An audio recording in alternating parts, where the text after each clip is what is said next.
She had been a nurse for exactly 19 days when the hospital's chief surgeon pointed at her in front of the entire trauma bay and said, "Get her out of my OR before she kills someone." The room laughed. Nobody laughed 11 minutes later. The veteran on that table, a deaf former Special Forces operator who hadn't spoken to a doctor in 3 years, reached up with a shaking hand and grabbed her wrist. Not in panic, in recognition. Outside, something changed in the air. A vibration, low and rhythmic and growing. By the time the first military helicopter cleared the tree line above Harlow Veterans Medical Center, 3 people in that building already understood what was happening. The nurse was one of them. If this story is already pulling you in, follow along, like this video, and drop a comment telling me what city you're watching from. I want to see how far this story travels. Now let's go back to where it started.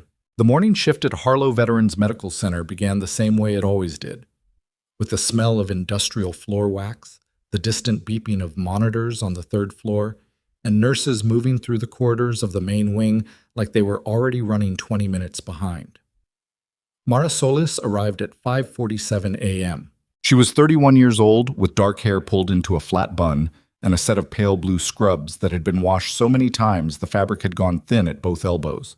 She carried a water bottle, a folded notepad, and nothing else. No lanyard covered in decorative pins, no customized badge holder, nothing that announced itself. She had transferred into Harlow 3 weeks ago on a short-term nursing contract, what the administration logged as a standard placement through a staffing agency based out of Denver. Her credentials checked out. Her references were clean. The charge nurse on intake had reviewed her file for approximately 4 minutes before assigning her to the medical surgical floor, 3rd Ward, East Wing. That was it. Nobody asked where she'd been before. Nobody asked why a nurse with her documented skill level was accepting a contract position at a mid-sized veterans hospital in Salton, Colorado, when there were larger trauma centers in the state that paid considerably more. Nobody asked about the gap in her employment history, 14 months listed simply as private consulting, with a phone number that connected to a Denver answering service that picked up and gave nothing further.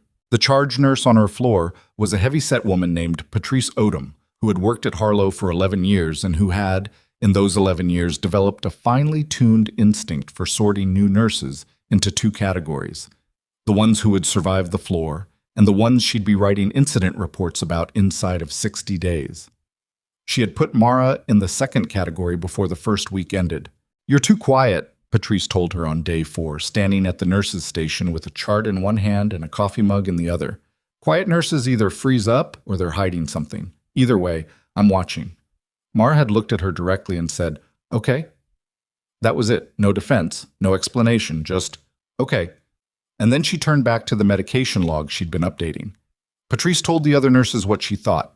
The other nurses formed their opinions accordingly. Within a week, there was a shape to it. Dr. Elliot Graves, the trauma chief, broad-shouldered, 62, the kind of man who believed that volume and authority were interchangeable, started directing the harder assignments her way. Not because he thought she could handle them, because he didn't, and he wanted the record to reflect it. He sent her the uncooperative patients, the combative ones, the ones who'd already run off 2 or 3 other nurses. He made small comments in hallways that weren't quite loud enough to constitute a formal complaint, but were loud enough to be heard by everyone standing nearby. He called her the temp. Once, in front of a resident and 2 orderlies, he called her work bedside guesswork. She absorbed it. She did not react in ways anyone expected. When he sent her a patient on day 7, a man with a documented history of aggression toward female staff who had thrown a tray at the last nurse assigned to him, Mara walked into the room, pulled a chair to the bedside, sat down, and talked to him for 22 minutes. By the end, he had eaten half his breakfast and agreed to let her check his wound site.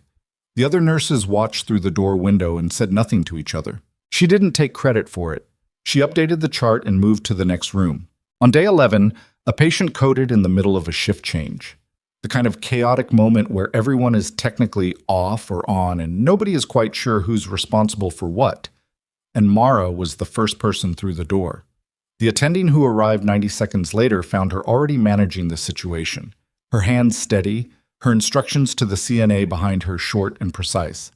The attending, a hospitalist named Dr. Reyes, who had no particular opinion about Mara either way, told her afterward that she'd bought the man at least 2 minutes, Mara said, "He's stable now," and went back to her other patients. She made no enemies with that interaction. But she made no friends either. The nurses who'd expected her to fail didn't know what to do with the fact that she hadn't, so they shifted, not toward her, but sideways. They stopped expecting failure and started watching for something else they couldn't name. Dr. Graves named it for them. "There's something off about her," he said one morning in the break room, and the room received this the way it always received his declarations. As fact, as conclusion, as permission. That was day 14. On day 19, they gave her James Whittaker. James Whittaker had been at Harlow for 6 days before Mara was assigned to him, and in those 6 days, he had refused treatment from 4 nurses, made one attending give up entirely, and had a documented disagreement with a speech therapist who ultimately requested a reassignment. He was 54 years old, former Army Special Forces. He'd lost his hearing in an IED blast in eastern Afghanistan 11 years prior, full bilateral deafness, no cochlear candidacy due to nerve damage. He communicated by writing, by lip reading when conditions allowed, and occasionally by sign language, though Harlow's staff had exactly 1 nurse certified in ASL and she was on leave. He had come in for wound care related to a prosthetic fitting issue on his left leg. The residual limb had developed an infection that had gone unaddressed long enough to require IV antibiotics and daily debridement. He was not a happy patient. He was not trying to be. He had been at Harlow before, years ago, on a different admission, and whatever had happened during that stay had left a mark that nobody at the current nursing station seemed to know the details of, but which everyone sensed in the way he looked at staff who came through the door. It was not hostility exactly. It was evaluation. The look of a man deciding, in the first 10 seconds, whether you were worth his time. Most people had not passed that assessment. "He's yours," Patrice said, handing Mara the chart without looking at her. "He's been flagged as combative. Don't expect to get vitals without a fight." "What communication support does he have?" Patrice blinked. "He writes things down. There's a whiteboard in there." "Who usually interprets for him?" "He doesn't need interpreting. He manages." Mara looked at the chart. "His care notes say he missed 2 medication windows yesterday. Did anyone find out why?" "He wouldn't let the nurse in the room." "Did anyone figure out what the nurse did wrong?" The break room went quiet. Patrice set her coffee mug down with a small, deliberate sound. "He's combative," she said again. "That's the charted behavior." "Okay," Mara said, and took the chart. She knocked on room 318 before entering, which was standard. She also knocked in a specific rhythm, 3 quick, 2 slow, which was not standard and which nobody watching from the hallway recognized as anything beyond habit. Inside, James Whittaker was sitting upright in the bed, his back against the raised headboard, a notebook open across his lap, and a pen in his right hand. He watched her come through the door with the same flat, measuring expression everyone had described. Mara stopped just inside the doorway and raised her right hand. She signed, "Good morning, my name is Mara. I'll be taking care of you today. Is it okay if I come closer?" James Whittaker did not move for a full 3 seconds. Then something shifted behind his eyes. Not warmth, not yet, but the particular recalibration of a man who has spent years being underestimated, adjusting his initial estimate upward. He signed back, "You're the first one who's asked." She crossed the room and pulled the chair to the bedside. Not to the foot of the bed, not to the far side, but directly beside him, close enough for natural conversation, the way people actually sit when they're talking to each other. "Your last 2 medication windows were missed," she signed. "I want to understand why before I assume anything about you." He watched her hands for a moment. Then he signed, "The nurse yesterday came in while I was sleeping, touched my arm without warning. That's a problem for me. I'll note that. I won't touch you without signaling first. How do you know ASL? I've known it for a while." He studied her face, the way people who've relied on visual communication for years study faces, reading the things that hearing people outsource to tone. "You're more than a nurse," he signed, "not a question." "Today I'm your nurse," she signed back. "Let me look at that wound site." He let her. The infection on his residual limb was worse than the previous charting suggested. The wound margins had spread overnight, and there was heat radiating from tissue that should have been responding to the IV antibiotics by now. She documented it precisely, flagged it for the attending physician, and spent the next 40 minutes doing the debridement herself, carefully, without the usual hurry that patients felt even when nurses tried to hide it. She was halfway through reapplying the dressing when she became aware that he was watching her hands with a different quality of attention. She kept working. He reached into the notebook on the bed beside him, tore a strip from the corner of a page, and wrote 3 words. He held the strip up where she could see it. Sparrow Protocol. Confirm. Mara did not stop working. Her hands continued at exactly the same pace. She smoothed the medical tape at the dressing edge before she looked up. She held his gaze for 2 seconds. Then she made a small, specific gesture with her left hand. Not standard ASL. Something older. Something that wouldn't have appeared in any civilian textbook. James Whitaker closed his notebook. His breathing changed. She finished the dressing, stepped back, snapped off her gloves, and disposed of them. She made a note in the chart, dated and time-stamped. "You need to rest," she signed. "The antibiotic's working. It's going to feel worse before it improves. That's normal." He signed, "How long have you been here?" She signed, 19 days. Why? She didn't answer that. She picked up the chart. "I'll be back in 2 hours to check the dressing. Signal the call button if anything changes." She was nearly at the door when he signed again, not loudly, not urgently, just precisely. "They're coming for what's in the leg." She stopped. She did not turn around immediately. She processed it, not visibly, not in any way the cameras in the corridor would have recorded his reaction. And then she turned and looked at him. "How long do we have?" He held up 3 fingers. She nodded once, put the chart under her arm, and walked out into the corridor. Dr. Elliot Graves found her at the nurse's station 20 minutes later, writing up her assessment notes from room 318, and he stopped at the counter with the expression he used when he wanted a witness to what he was about to say. "I heard you were in with Whitaker for almost an hour." "Wound care and documentation," Mara said, without looking up. "He's a flagged patient, combative. You're not supposed to be in there without backup present." He wasn't combative. That's not what his chart says. His chart says he refused treatment when a nurse entered without warning and grabbed his arm. That's not combative. That's a reasonable response. The resident behind Graves was looking at a spot on the wall approximately 6 inches above everyone's head. "You're a temporary contract nurse," Graves said. "You don't get to reinterpret behavioral flags." Mara set down her pen and turned to face him fully. It was a simple movement. No performance to it. No challenge in the posture, just the physical fact of her full attention, which for reasons nobody in the hallway could have articulated, was more unsettling than if she'd raised her voice. His infection markers are elevated beyond what the current antibiotic course should allow at this stage. I flagged it for the attending. His wound margins spread overnight, and there's perilesional erythema suggesting the culture results from Monday may not reflect his current bacterial load. Graves stared at her. "He needs a repeat culture and possible adjustment of the antibiotic protocol," she said. "I've documented it. The attending can make the call." "You're not the attending." "Correct. I'm the nurse who examined him this morning and documented what I observed." She picked her pen back up. "Was there something else?"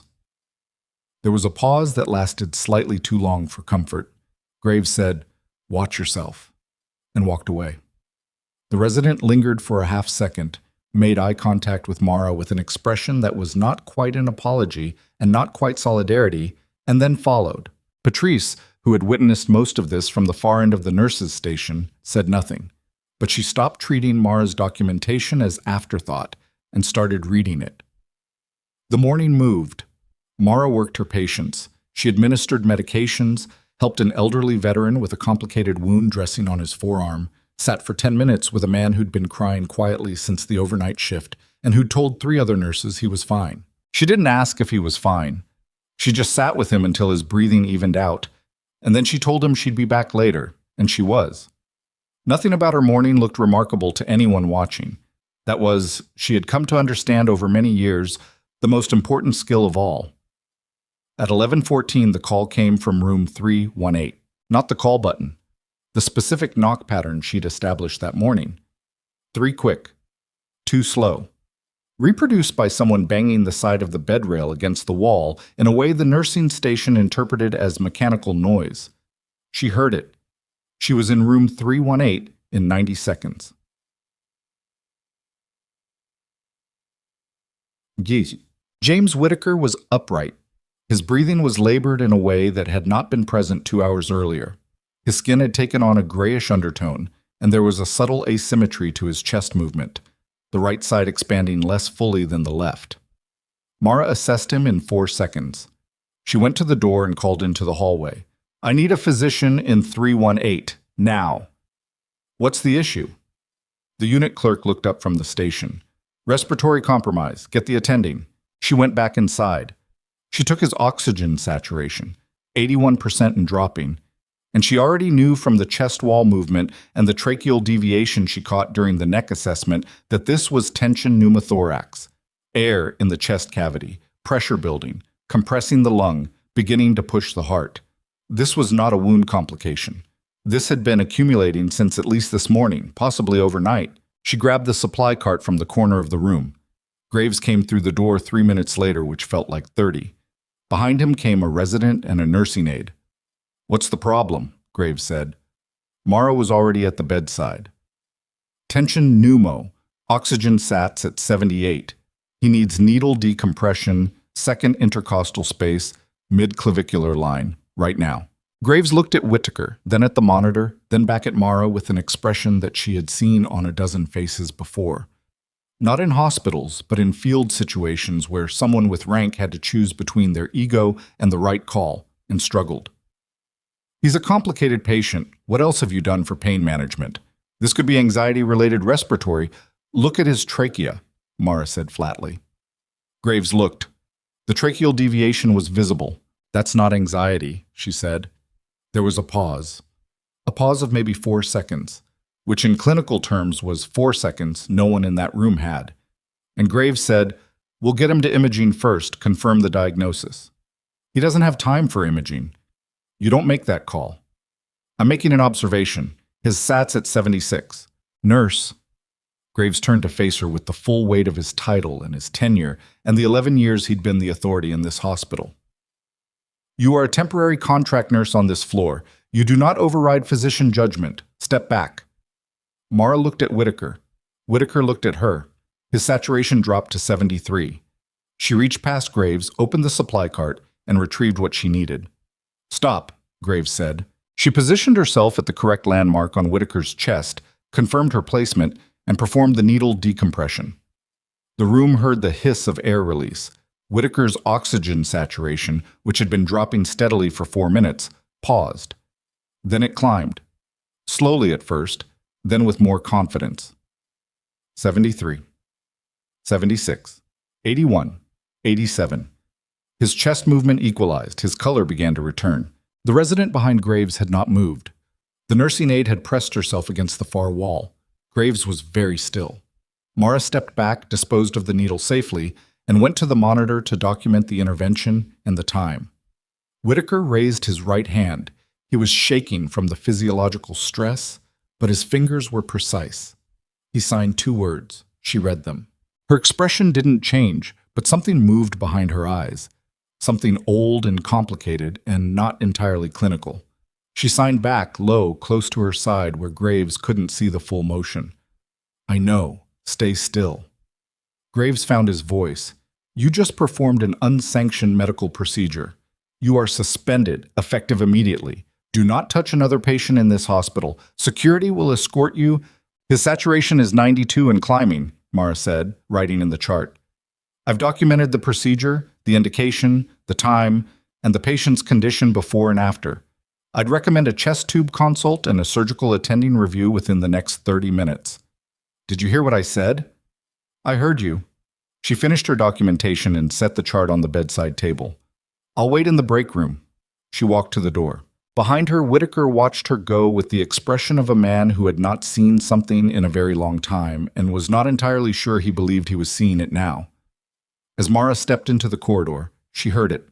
It was faint at first, a vibration more than a sound, the kind of thing that reached the inner ear before it registered as anything recognizable. The overhead lights shivered slightly. The IV poles on their wheeled bases shifted an inch to the left. A sound growing from distant to close with the rapid intensity of something that was not slowing down. The windows at the end of the East Wing corridor, the long row of them overlooking the facility's north lot, began to rattle in their frames. Someone at the nurses' station stood up and looked toward the ceiling. Then the sound resolved into something unmistakable. Rotors. Multiple aircraft, coming low and fast out of the northwest.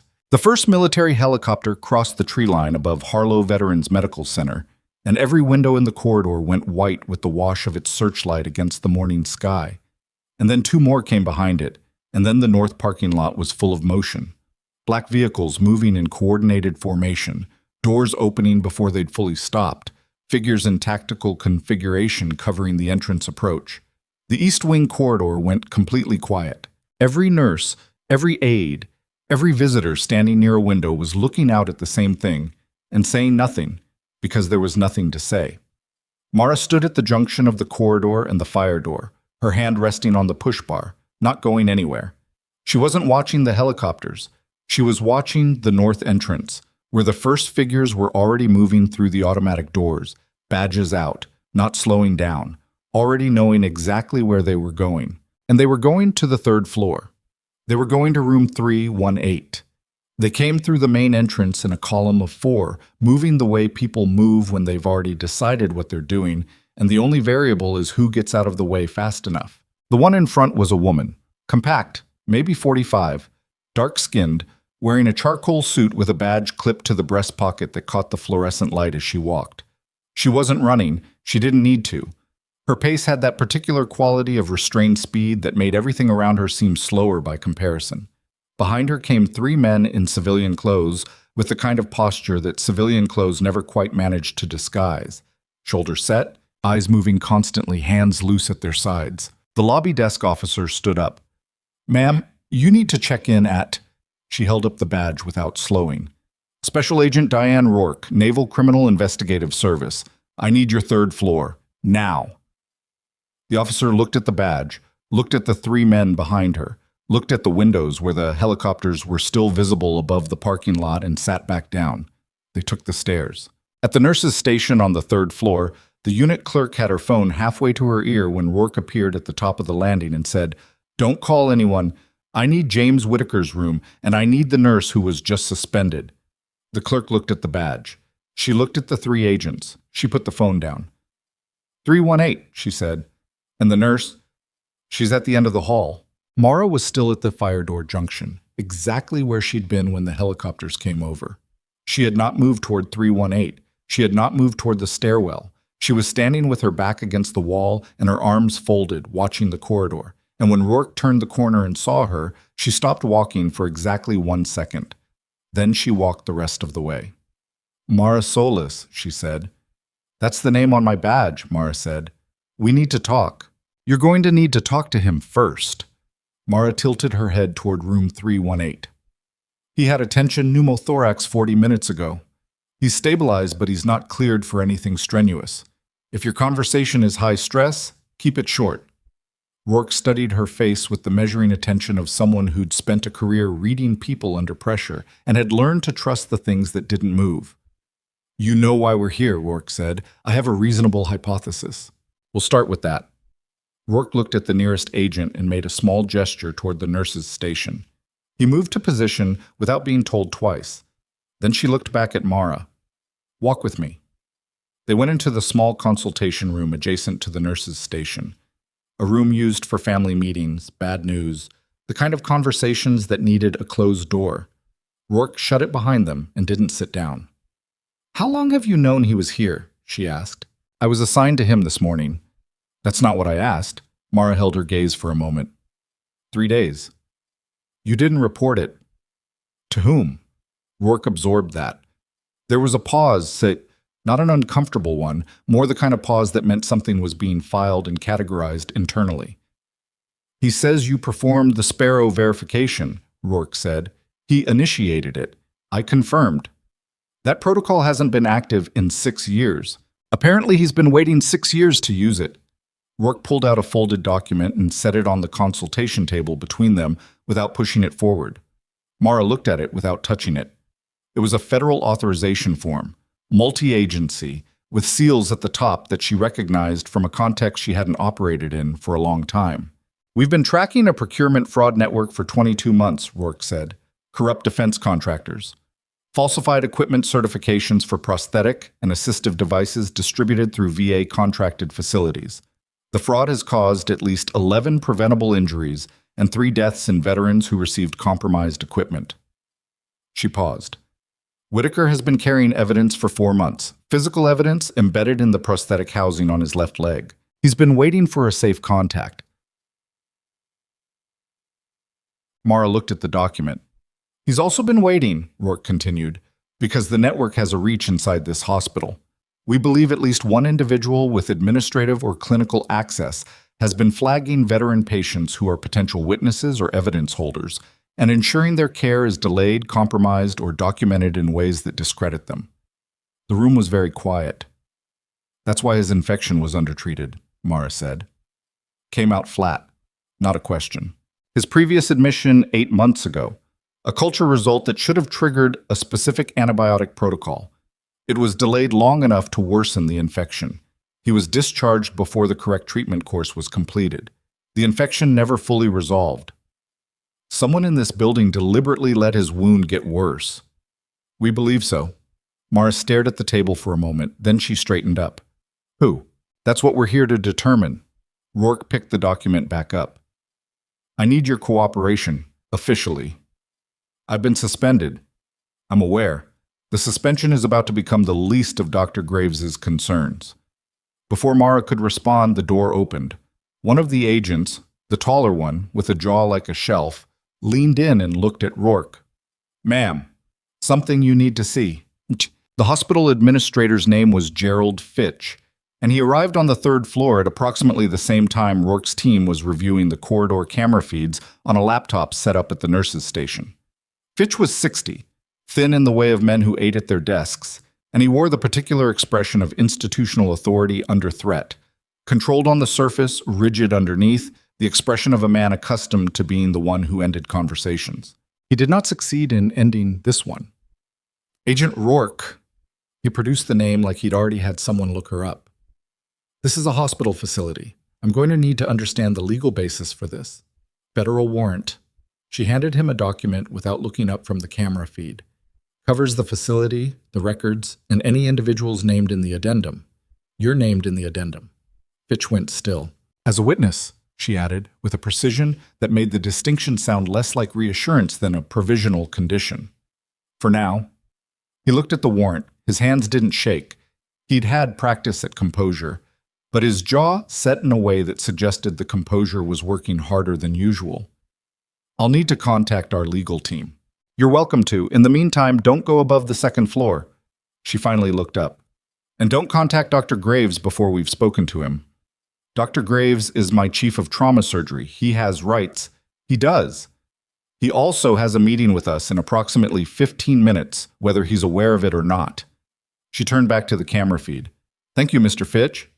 Fitch left, but he didn't go downstairs. Mara, standing at the edge of the nurse's station, with her arms still folded, watched him turn left instead of right at the elevator junction. Left went toward the administrative corridor and the staff conference room. Right went toward the stairwell and the lobby. She watched which way he went. Then she crossed the nurse's station and said quietly to Rourke, he turned left. Rourke looked up. Her expression didn't change, but she put 2 fingers up and one of the agents detached from the wall and moved. In room 318, James Whitaker was not resting. He was sitting upright in the bed with his notebook open, writing in dense, compact lines, and when Mara came through the door, he looked up with the focused expression of a man who had mentally shifted gears already and left the medical crisis 3 pages behind him. She signed, "How are you actually feeling?" He signed back, "Like someone stuck a needle in my chest." That was me. "I know. Thank you." He held the notebook up. "I've been documenting everything, timeline, names, dates. I need this to reach the right people. It will." She signed, "Tell me about the leg." His expression shifted slightly. He pulled the bed sheet down to reveal the prosthetic, a sophisticated unit that extended well above the knee, custom-fitted, with housing components that were more substantial than the standard model required. Inside the left posterior housing panel, he signed, a sealed data chip, evidence of falsified certification documents for prosthetic devices distributed to veterans through 12 VA contracted facilities. Names, transactions, test result forgeries. The contractors involved, the approval chain, and the internal contacts at 3 VA hospitals who facilitated the scheme. 3 hospitals. This one's on the list. Mara held his gaze. I need a name, she signed. He wrote it on the notebook page without signing it. Names were specific, and he'd been careful for months. He turned the notebook so she could read. She read it. She kept her face very still, and she handed the notebook back and she signed, Does Rourke know? She knows a name. She doesn't know he's had access to my records here. She needs to know now. He nodded. Mara went back to the door, opened it, and found Rourke already in the corridor moving toward her. We have a problem, Mara said. We have several, Rourke said. Which one? The internal contact at this hospital. It's not administrative. Rourke's pace changed by almost nothing. Clinical? Dr. Graves has had access to Whitaker's chart since the first admission. He's the one who approved the delayed culture results. He signed off on the early discharge 8 months ago. Mara kept her voice level. He was the one this morning who tried to prevent the intervention. Rourke stopped walking. He let him get worse on purpose, she said. I can't prove intent, Mara said, but the evidence Whitaker is carrying names a Dr. E. Graves as the VA contracted internal contact at Harlow who facilitated device certification approvals in exchange for payments routed through a medical supply subsidiary. The corridor was empty around them. Somewhere below, a phone was ringing and not being answered. Rourke pulled out her radio and said 2 words into it. 2 of her agents appeared from the stairwell. Graves, she said. They moved. Dr. Elliot Graves was in the second-floor physician's lounge when they came for him, and the thing Mara would remember later, not that she was there for it, but that 2 different people described it to her in the hours that followed, was that he didn't run. He didn't pretend confusion. He stood up from the chair where he'd been sitting with a cold cup of coffee and looked at the 2 federal agents in the doorway and said, with genuine weariness, I figured it would be today. There was something almost honest in that, which made it worse. They walked him to the 3rd-floor conference room, which NCIS had effectively converted into an interview space in the 2 hours since their arrival. Mara was not in that room. She was in the corridor outside 318, leaning against the wall, doing the complicated internal accounting that came with a situation where you'd been right about everything and the being right didn't feel like anything in particular. Patrice Odom found her there at 12:30. The charge nurse stood 6 feet away and didn't say anything for a moment. She was holding a chart she'd clearly walked over with no intention of reading. The attending confirmed the tension pneumo on review, Patrice said. Formally. It's in the record now. Good. If you hadn't... She stopped, started again. He would have gone into arrest inside of 10 minutes. Probably less. Patrice looked at the floor, then back up. I put you in category 2, she said. Week 1. I told people you were hiding something. Mara looked at her. I wasn't wrong, Patrice said. I just had the wrong idea about what. There was no apology in the traditional sense, not the kind with an actual I'm sorry in it, which Mara had found over the years was often the least meaningful version anyway. What Patrice offered was something harder, the admission of a miscalculation by someone who prided herself on not making them. Mara said, You kept reading my documentation. That mattered. Patrice absorbed this. Then she nodded, once, and walked back toward the nurse's station. The afternoon brought a complicated sequence of events that unfolded in the specific organizational chaos of a federal investigation intersecting with an active hospital.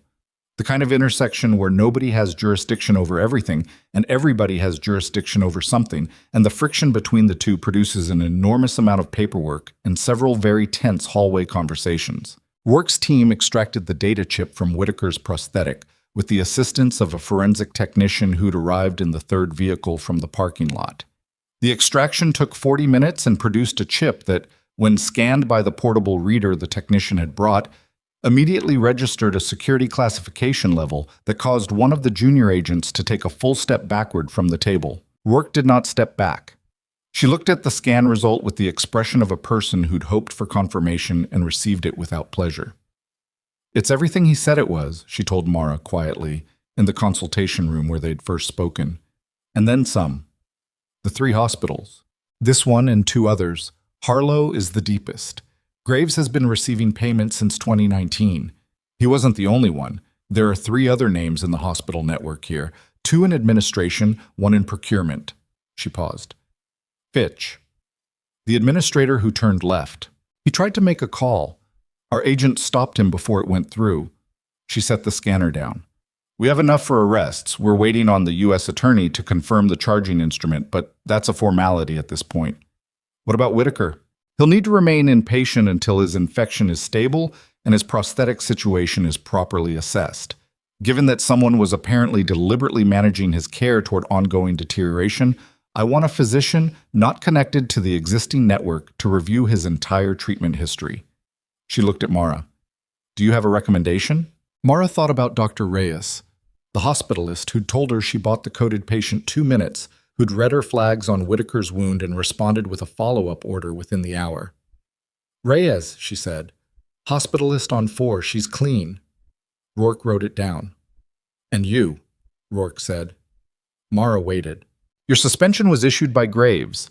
Given that Graves is currently being interviewed in connection with federal charges, the suspension will be voided before end of business today. She picked up her scanner. If you want to finish your shift, you can. If you want to go home, that's also an option. Mara looked at the closed door. I have patients, she said. Then go take care of them. She went back to the floor. The shift did not go smoothly from that point forward, which was the honest version of what happened. The smooth version would have had the NCIS presence create my immediate order, would have had the staff fall into respectful cooperation, and the patients receive undisrupted care. The actual version had 3 nurses refusing to continue working until someone explained what was happening with the federal agents on the floor, had a family member of a patient on 3 West attempt to film the agents on her phone, and had the physician's lounge go completely silent every time someone walked in for the better part of 2 hours. Mara worked through it. She had 5 other patients besides Whitaker, and she visited each of them in the afternoon. The man who cried, who was better but still fragile. An elderly amputee named Jerome, who wanted to talk about his grandson's baseball team for 15 minutes before he let her change his dressing. A post-op patient who was convinced his pain medication wasn't working correctly, and who turned out to be right because the dosage had been transcribed incorrectly in the original order. She caught that one and corrected it before it caused a problem, and she didn't make a performance of it.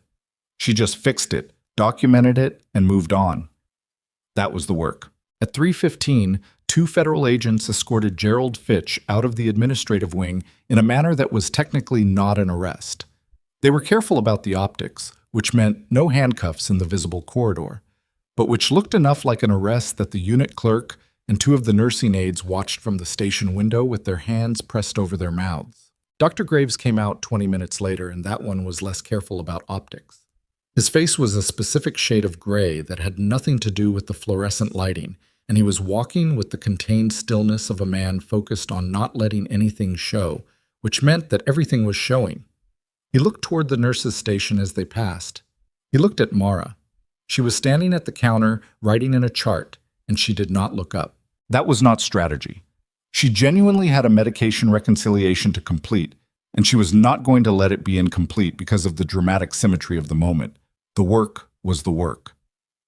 But she heard the elevator doors close, and something in her chest that had been braced since 5:47 this morning relaxed by a fraction. By 4 o'clock, she had been approached by 3 of the nurses who had most consistently ignored or undermined her over the past 3 weeks. Not with full apologies. Those would come later in various forms with varying degrees of sincerity. What came now was simpler and in some ways more useful. They started asking her questions. Not loaded ones. Genuine ones. About Whitaker's care. About the wound management protocol she'd used. About the documentation she'd flagged. Clinical questions. The kind of questions you ask someone you'd started to think of as a resource instead of a target. She answered them. That was also the work. Rourke found her once more before the end of shift at 4:45, when the floor had settled into the slower rhythm of late afternoon and the federal presence had condensed from a full team to 2 agents maintaining position. I need to ask you something directly, Rourke said.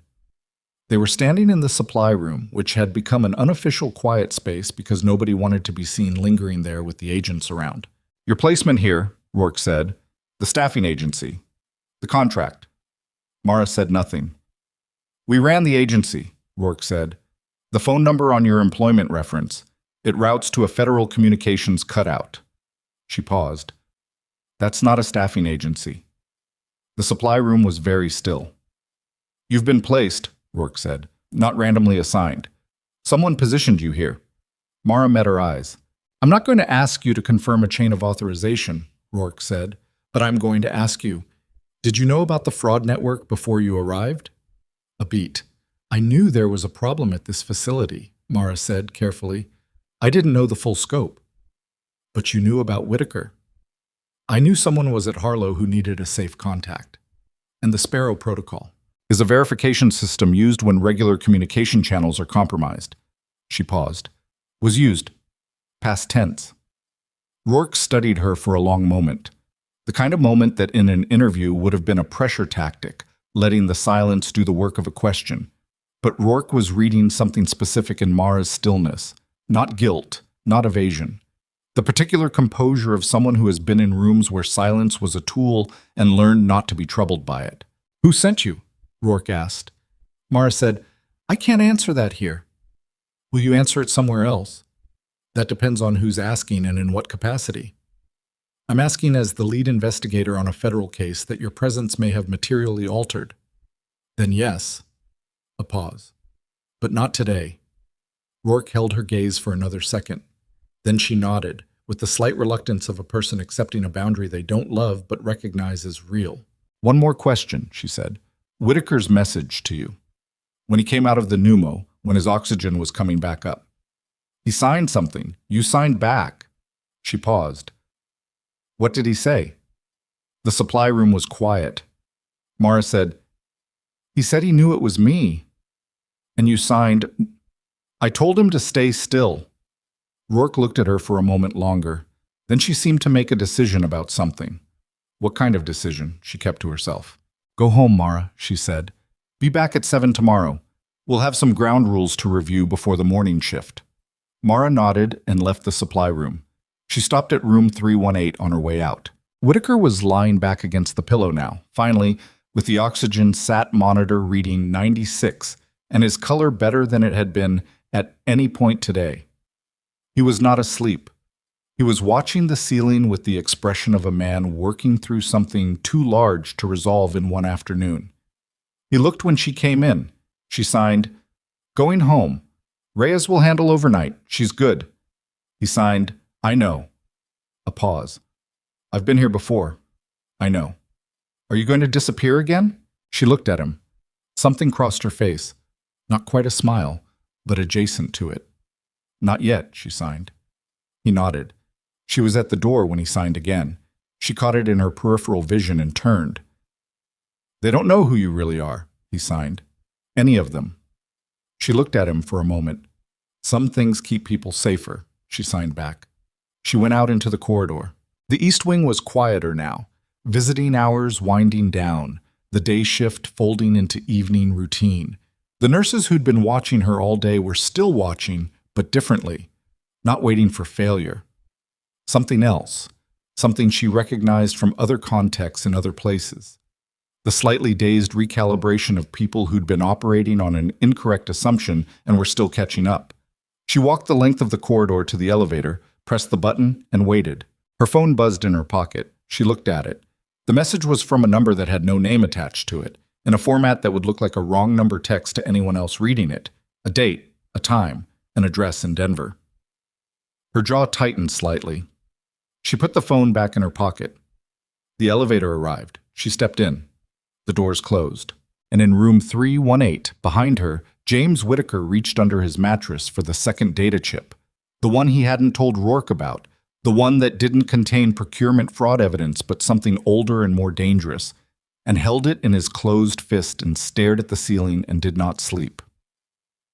The second chip was the size of a thumbnail and weighed nothing, but James Whitaker had been carrying the weight of it for 8 months.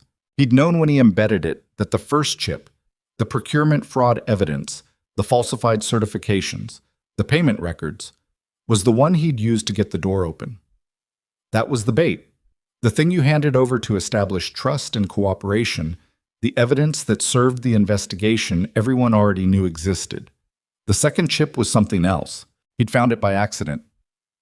7 months ago, sorting through personal effects that had been shipped to him from a storage unit he'd almost forgotten existed. A unit belonging to a teammate who'd died in a training accident 2 years prior, whose estate had taken this long to clear. Inside a sealed waterproof case, inside a false-bottom duffel bag, inside a box marked MISC Equip, there had been a chip and a handwritten note in his teammate's compact, careful handwriting. If you're reading this, I didn't make it. Don't trust the official account. Everything's on here.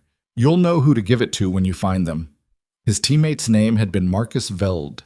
The training accident had been ruled equipment failure. Whitaker had read the note 4 times and then spent 3 days deciding whether to keep looking or let it stay buried. He kept looking. What he found on the chip, once he'd gotten access to the right hardware to read it, had kept him awake for 6 days straight. It wasn't procurement fraud. It was a record of deliberate misclassification of veteran deaths, a pattern spanning 9 years across multiple VA facilities, in which service members with specific knowledge of certain classified operations had died under circumstances officially ruled accidental or natural, with medical documentation that had been altered after the fact to remove anomalies. The alterations shared a signature, not a name, but a method, a consistent pattern of falsification that pointed to a single coordinating intelligence. Velde had spent 18 months documenting it before his own death, and on the last page of his documentation, he'd listed the only person he trusted to take it forward. The name was not Mara Solis, but Whitaker had looked at the gesture she'd made in room 318, the one that wasn't standard ASL, the one from a much older communication set, and he had understood. He'd read the connection.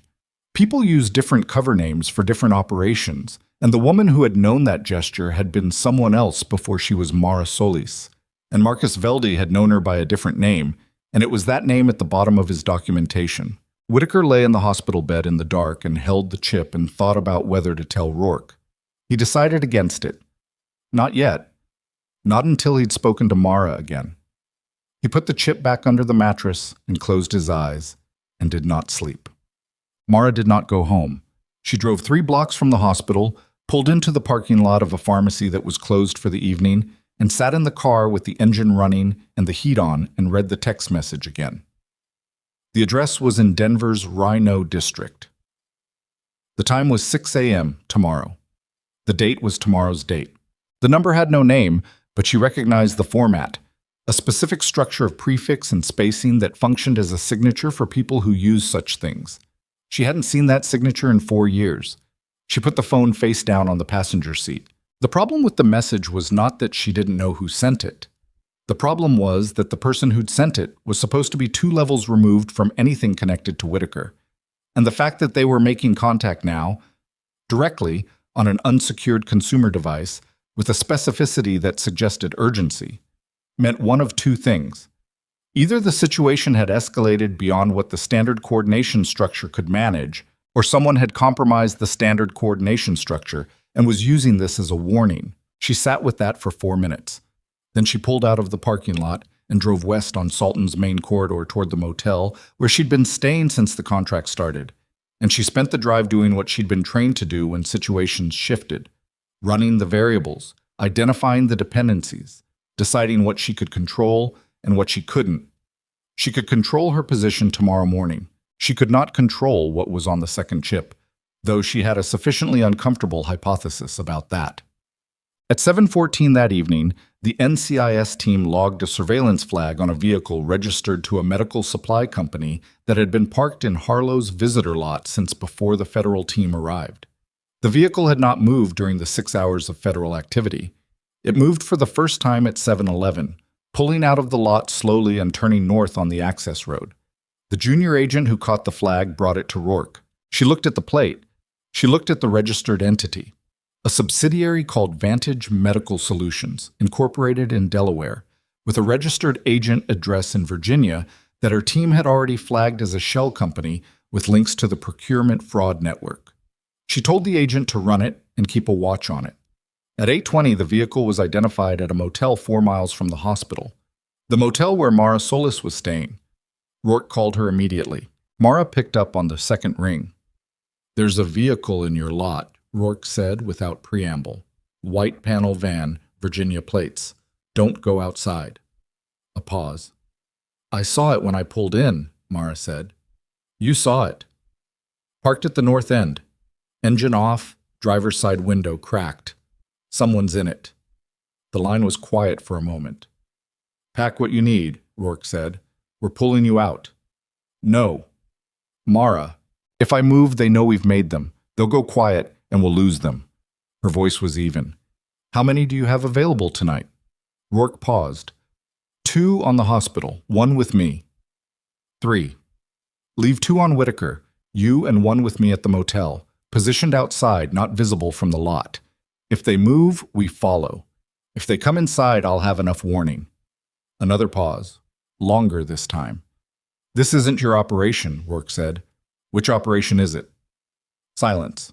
Send your people, Mara said. I'll stay in the room. She hung up before Rourke could respond. The night passed without incident at the motel, which was itself a kind of information. The van stayed in the lot until 2:15 a.m., then left. Rourke's agent followed it to a gas station 12 miles north, where it refueled and sat for 40 minutes, then doubled back toward Salton. The agent lost it at an interchange. Rourke, sitting in the rental car outside the motel, called Mara at 2:20. They're gone, she said. They'll be back, Mara said. You sound certain. They weren't here for me specifically. They were confirming my location and checking for federal presence. They'll report back and then someone will make a decision about next steps. A pause. Which means we have a window. A window for what? For whatever they're planning to do to Whitaker before we can move the evidence up the chain. The line was quiet. What aren't you telling me? Rourke asked. Mara said, I'll be at the hospital at 6. I said 7. I know what you said. She hung up again. She arrived at 5:51, before the day shift, before the building had fully transitioned from overnight skeleton crew to operational. She badged in through the staff entrance with the credentials that had not yet been updated to reflect her suspension and that the administrative system, in the organizational disruption of yesterday's federal activity, had not yet flagged. She went straight to the 3rd floor. The overnight nurse on Whitaker's room was a young man named Theo, who startled when she came through the stairwell door and then relaxed when he recognized her. You're early, he said. How's 318? Stable. His SAT's been good all night. Infection markers were up when Reyes checked at midnight, but not critically. She adjusted the antibiotic timing. He paused. He's awake, if that's what you're asking. Pretty sure he hasn't slept. She went to 318. Whitaker looked exactly as she'd expected. Eyes open, alert in the specific way of people who'd trained themselves to stay functional through sleep deprivation, with the underlying strain visible if you knew what to look for. She closed the door behind her. She signed, There was a vehicle outside my motel last night. Vantage Medical Solutions. His expression didn't change, but his hands tightened on the notebook. She signed, They're not done. They'll try to reach you before the evidence gets processed up the chain. He signed back, I know. A pause. I need to tell you something. The second chip, she signed. He stopped. She looked at him steadily. Marcus, she signed. Just the name, nothing else. The silence in room 318 lasted a long time. Then Whitaker reached under the mattress and put the chip on the bedside table between them. She looked at it. She did not touch it. How much do you know? He signed. Enough, she signed. I knew Marcus. I knew what he was building. I didn't know he'd finished it. He listed you. I know.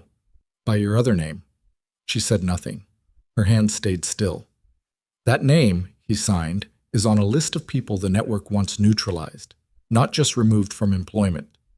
Neutralized. He held her gaze. Marcus's documentation names 6 other people besides you. 3 of them are dead. The official cause of death in each case is... Don't, she signed. I know what it says. He stopped. She picked up the chip. She held it for 3 seconds, then put it in her breast pocket and straightened up. I need to make a call, she signed. Don't tell Rourke about this yet. An hour. Give me an hour. Why an hour? Because what's on this chip doesn't belong to NCIS, she signed. It belongs to a different jurisdiction entirely, and if I hand it to Rourke without the right authorization chain, it will disappear into an interagency dispute and stay buried for another decade. He looked at her for a long moment. Then he signed, "You've been planning for this." "I've been hoping I wouldn't need to," she signed back. She went to the door and he signed once more. "Be careful, Mara." She looked back. "That's not my name," she signed quietly, and walked out. She made the call from the stairwell on a phone that was not the one Rourke had the number for. A second device she'd kept in the inner lining of her work bag since day one of the placement. It connected on the third ring. She said 3 words. The person on the other end said, "Where are you?" "Harlow, 3rd floor stairwell. We have a problem with scope." NCIS is already in. NCIS has the procurement piece. There's a second layer, Velday's documentation. A long silence. "You have it?" "Yes." "Is it intact?" "Yes." Another silence. This one the kind she recognized as a person making calculations that involved more moving parts than they wanted to admit. "You need to hold it until I can get the right people in front of it," the voice said. "Not NCIS higher." "How long?" 6 hours, maybe 8.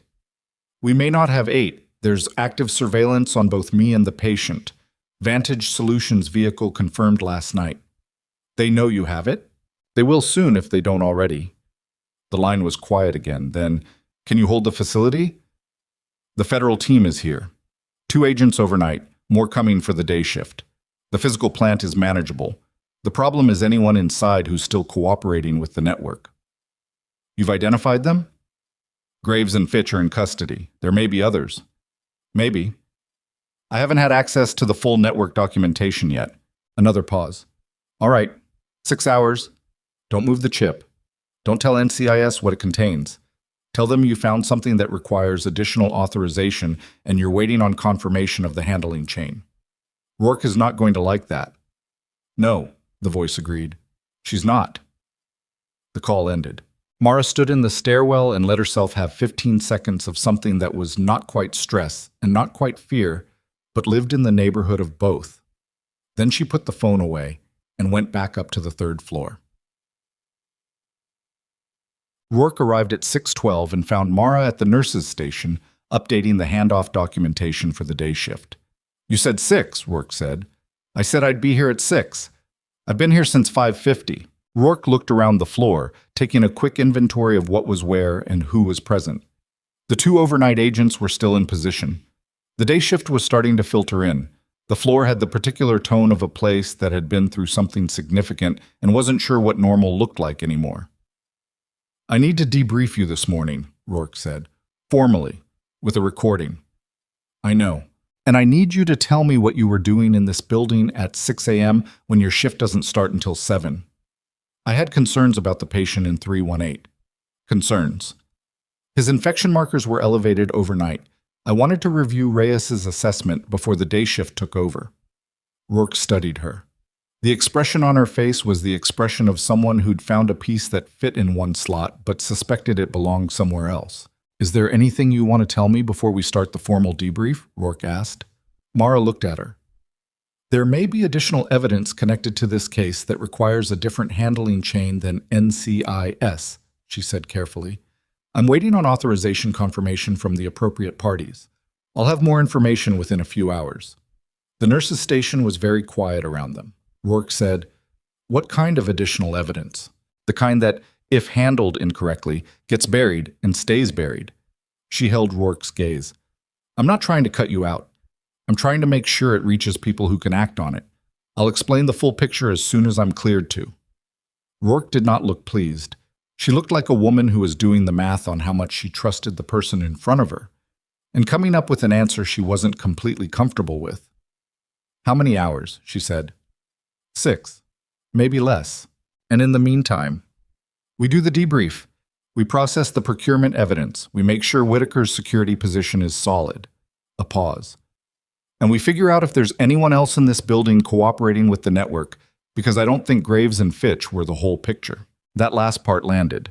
She could see it in the way Rourke's posture changed.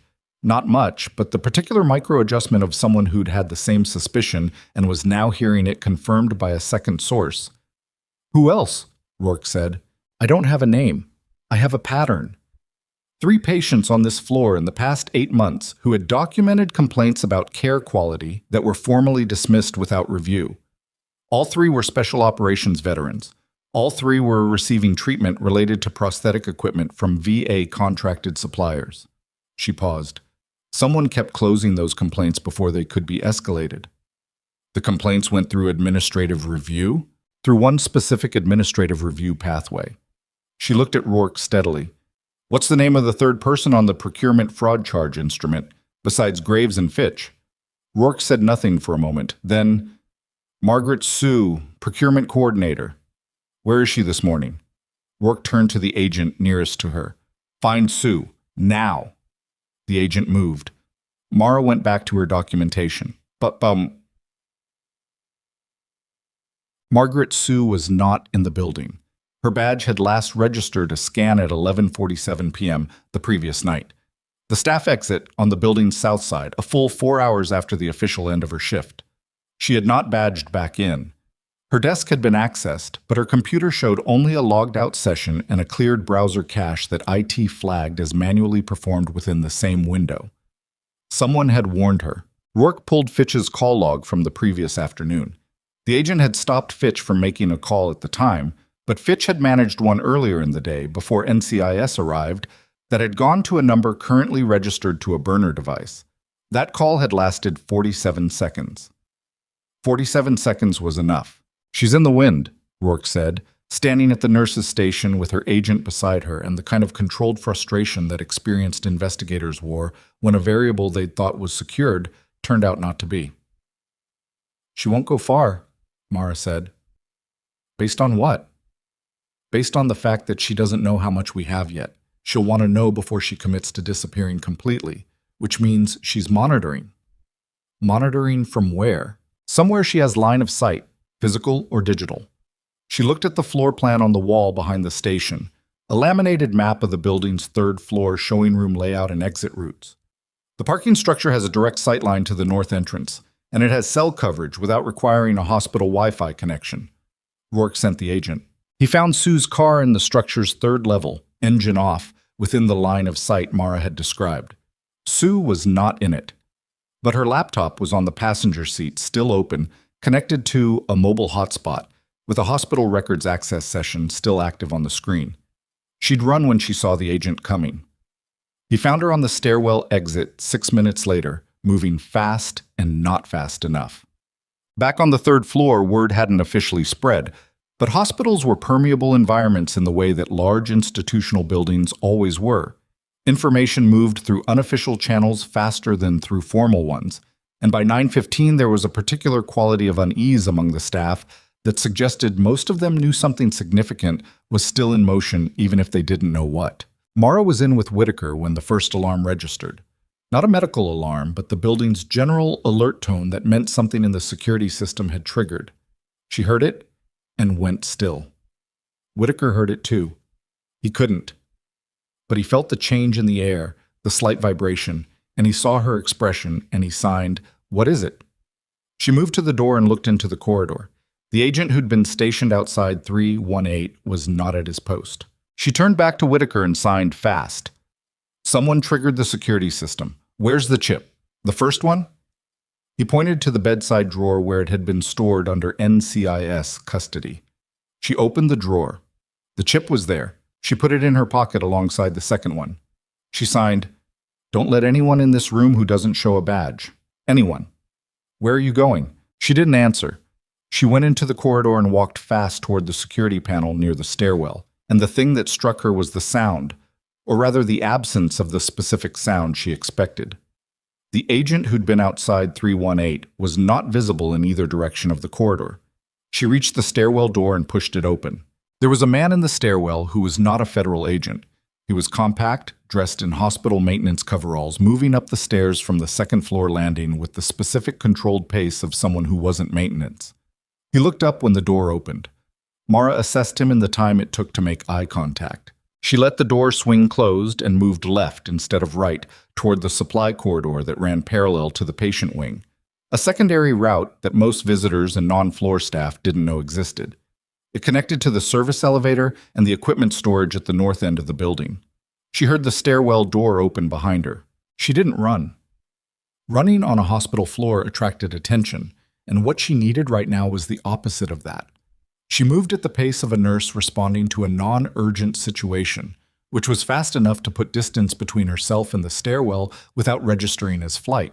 Her mind was working through the geometry.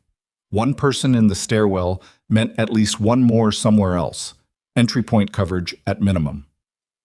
The security alarm had triggered at the south entrance, which meant the primary approach was the south side, which meant the stairwell man was secondary containment.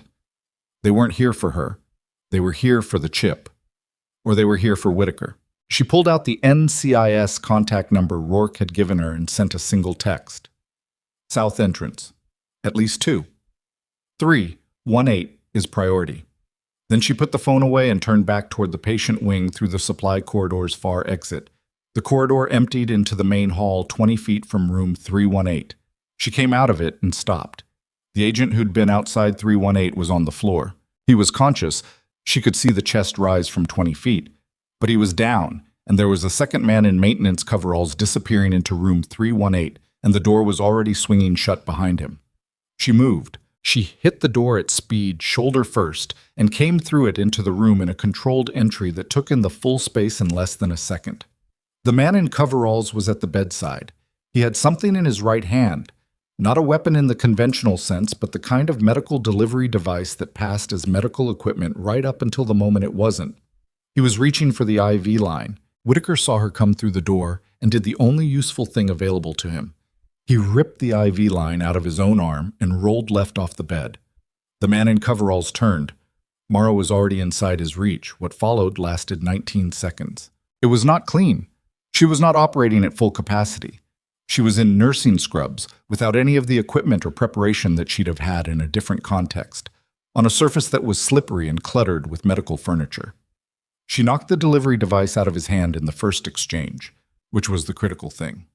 After that, it was containment, keeping him from disengaging and reaching anything else, keeping the furniture from becoming a hazard, keeping herself from going down in a room where there was nobody to back her up. He was bigger and he was fighting without restrictions, which meant she was fighting with restrictions. She needed him contained, not incapacitated in ways that would require more explaining than she had time for. She got him against the wall with his arm at an angle that gave her control, and he stopped fighting. The door burst open behind her. Rourke came through first, weapon drawn, and behind her the second agent, and behind him Theo from the overnight shift, who had clearly made a judgment call about whether to follow the federal agent and had decided yes. The man in coveralls looked at the room. He looked at Mara, who was breathing harder than she wanted to admit, and had a bruise forming along her left forearm and was holding his arm at the specific angle she'd been trained to hold it. He looked at Rourke's weapon. He stopped. From the floor on the far side of the fallen bed, James Whitaker pulled himself upright against the wall. His IV had pulled clean, and blood was running down his forearm, where the line had gone, and he was clearly in pain from the movement, but his eyes were sharp, and he was looking at Mara with the expression of someone working to revise a picture they'd thought was already complete. Rourke handed the containment of the man in coveralls to her agent and crossed the room to Mara. "Are you hurt?" "Left arm. Minor." Mara straightened. "There's a second one. He was in the south stairwell when I passed it. Maintenance coveralls." "We have him," Rourke said. "Lobby team picked him up at the second floor." She looked at the delivery device on the floor, a modified auto-injector, its casing cracked from the impact. "What's in that?" "Something that wouldn't have looked wrong in the chart until it was too late," Mara said. "You need your forensics team on it." Rourke was already on her radio. Mara crossed to Whitaker. She crouched down to his level where he'd propped himself against the wall. She looked at the arm where the IV had pulled, assessed it quickly. The bleeding was slowing, no arterial involvement. And then she looked at his face. He signed, one-handed, the arm that wasn't bleeding. "You're more than a nurse." She looked at him for a moment. Then she reached into her breast pocket and held up the second chip, The one that wasn't procurement fraud, the one that Marcus Veldy had spent 18 months building and had died for. She signed, "I know what's on it, and I know what we have to do with it." He signed, "Is it going to work?" She thought about the call she'd made in the stairwell, the voice on the other end, the 6-hour window that was now down to 4. She thought about the 3 names on Veld's list who were already dead. "It has to," she signed. Behind her, Rourke finished the radio call and turned around and said carefully, "Mara." Something in her tone made Mara stand up. Rourke was holding her phone, and the expression on her face was not the controlled professional management of an investigation. It was the specific look of a person who had received information that changed the shape of what they were standing inside. "The van from last night," Rourke said. "The Vantage Solutions vehicle. My team found it 20 minutes ago at a storage facility 8 miles north."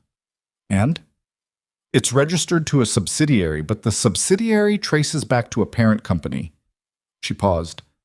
"The parent company is on a federal restricted entity list. The restriction was placed 6 years ago by a joint DOD-DOJ order." She looked at Mara steadily. "It's the same list that contains the name your placement agency is connected to." The room was very quiet. "Someone on the same side of this operation," Rourke said slowly, "has been funding the network you were placed here to investigate." The words settled into the room like stones into deep water. Mara looked at the chip in her hand. She thought about the text message from last night, the address in Denver, the format she'd recognized as a signature. She thought about Marcus Veldy's note, "Don't trust the official account." She looked at Rourke, and for the first time since she'd walked into Harlow Veterans Medical Center 19 days ago, her face showed something that was not composure. The thing about composure was that it wasn't the absence of feeling. It was a learned delay, a practiced gap between the input and the response, long enough to assess, short enough not to freeze. Mara had spent years building that gap until it felt like stillness. What Rourke had just said compressed the gap to almost nothing. She looked at the chip in her hand for 2 seconds. Then she closed her fingers around it and looked at Rourke. "How confident are you in the trace?" she said. "Confident enough that I made 3 separate calls to verify it before I walked back in here." Rourke's voice was level, but underneath it was the particular tension of a federal investigator who has just discovered that the floor she was standing on might not be the floor she thought it was. "The parent company is Meridian Group Holdings, Delaware Incorporation, Virginia operational address. The DOD-DOJ restricted designation was classified at the time of issue, which means it didn't appear in standard financial screening, but it appeared now. Because your placement agency's funding trace tripped a cross-reference flag that doesn't activate unless you're already inside a joint military-federal investigation." She paused. "Someone designed it that way. The flag only shows up if you're already deep enough into matter." Mara turned away from Rourke and looked at the wall. Not because she needed to think. The thinking was already happening, had been happening since she'd read the text message the night before, since she'd recognized the signature format, since she'd made the stairwell call this morning and heard the voice say 6 hours with a precision that meant the timeline was already set, regardless of what she reported. She turned back. "Meridian Group Holdings," she said. "Does the restricted designation include a coordinating agency?" "DOD lead," Rourke said, "with a secondary designee listed as a civilian intelligence contractor." She looked at Mara directly. "The contractor designation includes a personnel roster that's classified, but the authorization signatory on the original placement order that put you at Harlow, I pulled it when the trace came back." She held up her phone. The document on the screen was partially redacted, but the signature block at the bottom was not. Mara looked at it. The name on the signature block was not one she recognized, but the office designation beneath it, the specific departmental identifier, was one she knew. She knew it because she'd reported to it for 4 years before she'd been officially declared non-operational. She knew it because it was the same office that had managed the Sparrow Protocol, the same office that had, 6 years ago, told her the operation was complete, the network was dismantled, and her work was done. The same office that had apparently continued operating. "Mara," Rourke said. She looked up. "Is someone from your authorization chain running the network we're investigating?" The question sat in the room like something physical. She said, "I don't know yet." "That's not a no. It's not a yes either." She put the chip in her breast pocket and straightened. Give me the 6 hours I asked for. I need to make contact on a secure line, and I need what comes back before I tell you what I think is happening. You're asking me to hold a federal investigation. I'm asking you to hold the portion of the federal investigation that connects to Meridian for 6 hours. The procurement fraud case, Graves, Fitch, Sue, the 2 men you just arrested, that moves forward on its own track. That evidence is clean and the chain of custody is solid. Let your U.S. attorney proceed. Rourke studied her. And the chip, she said. The chip stays with me until I can confirm the right receiving authority. That chip is material evidence in... The chip contains information that in the wrong hands gets suppressed and stays suppressed, Mara said.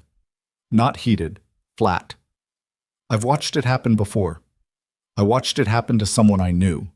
I'm not going to watch it happen again because we moved too fast on the authorization chain and handed it to someone who had a reason to make it disappear. Something moved across Rourke's face.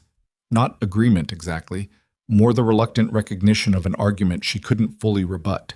6 hours, Rourke said. 6 hours. And then you tell me everything.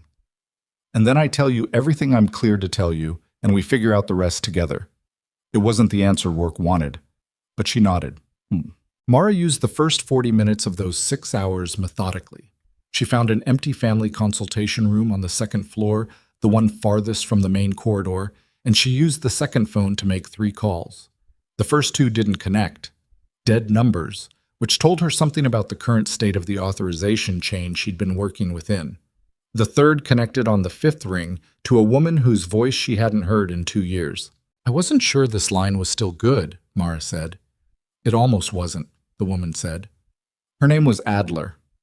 She had been Mara's operational coordinator for the last 2 years of active service and had left the office shortly before Mara had been declared non-operational.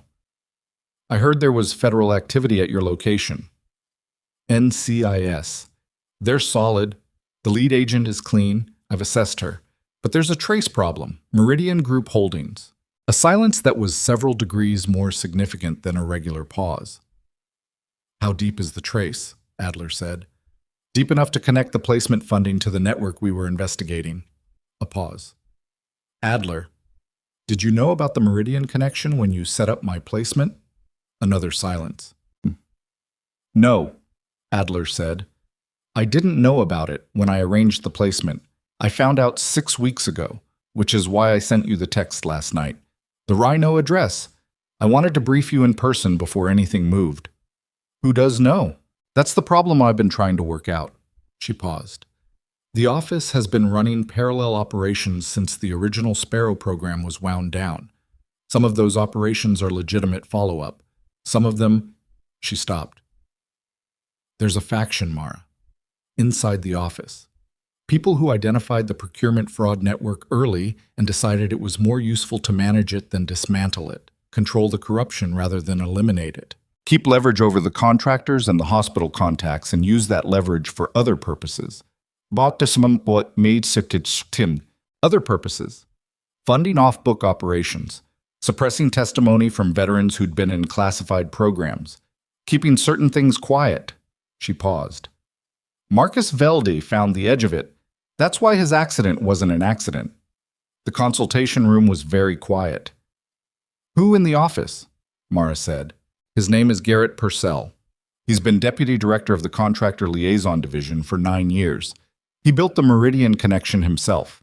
The placement agency that put you at Harlow, he controls it, but it's buried under 3 layers of subsidiary. He didn't know about your previous Sparrow connection to Whitaker. He thought you were a standard operative placement for the procurement investigation. He didn't realize you'd find the second chip. How long before he figures out I have it? He may already know. He has a contact at NCIS, not Rourke, someone above her on the administrative side.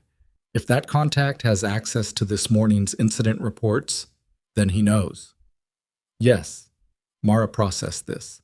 Outside the consultation room, she could hear the hospital resuming something like normal operations. The sounds of carts moving, voices in the distance, the everyday business of a building that had been disrupted but not stopped. The Denver address, she said. What was the plan? I was going to brief you and then give you a direct line to the Inspector General's office at DOD. Someone I trust personally. The IG has been building a parallel case on Purcell for 14 months. They need the Velde documentation to close it. If you can get the chip to them directly, bypassing the standard authorization chain entirely, Purcell can't touch it. The IG contact, is that line open now? Yes. But I need you to move today.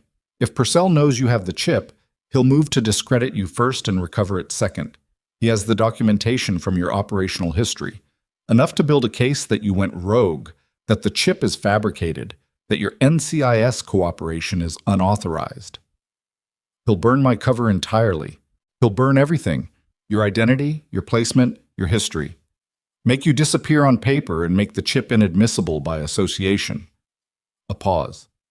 He's done it before. One of the names on Velde's list, a woman named Torres. She was a contractor with direct knowledge. Purcell had her discredited inside of a week.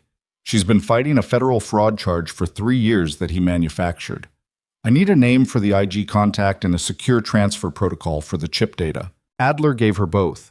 She memorized them, disconnected, and sat in the consultation room for 60 seconds doing nothing but letting the full shape of the problem settle into a form she could work with. Then she went back upstairs. Rourke was in the conference room that NCIS had been using as a base, and she was not alone.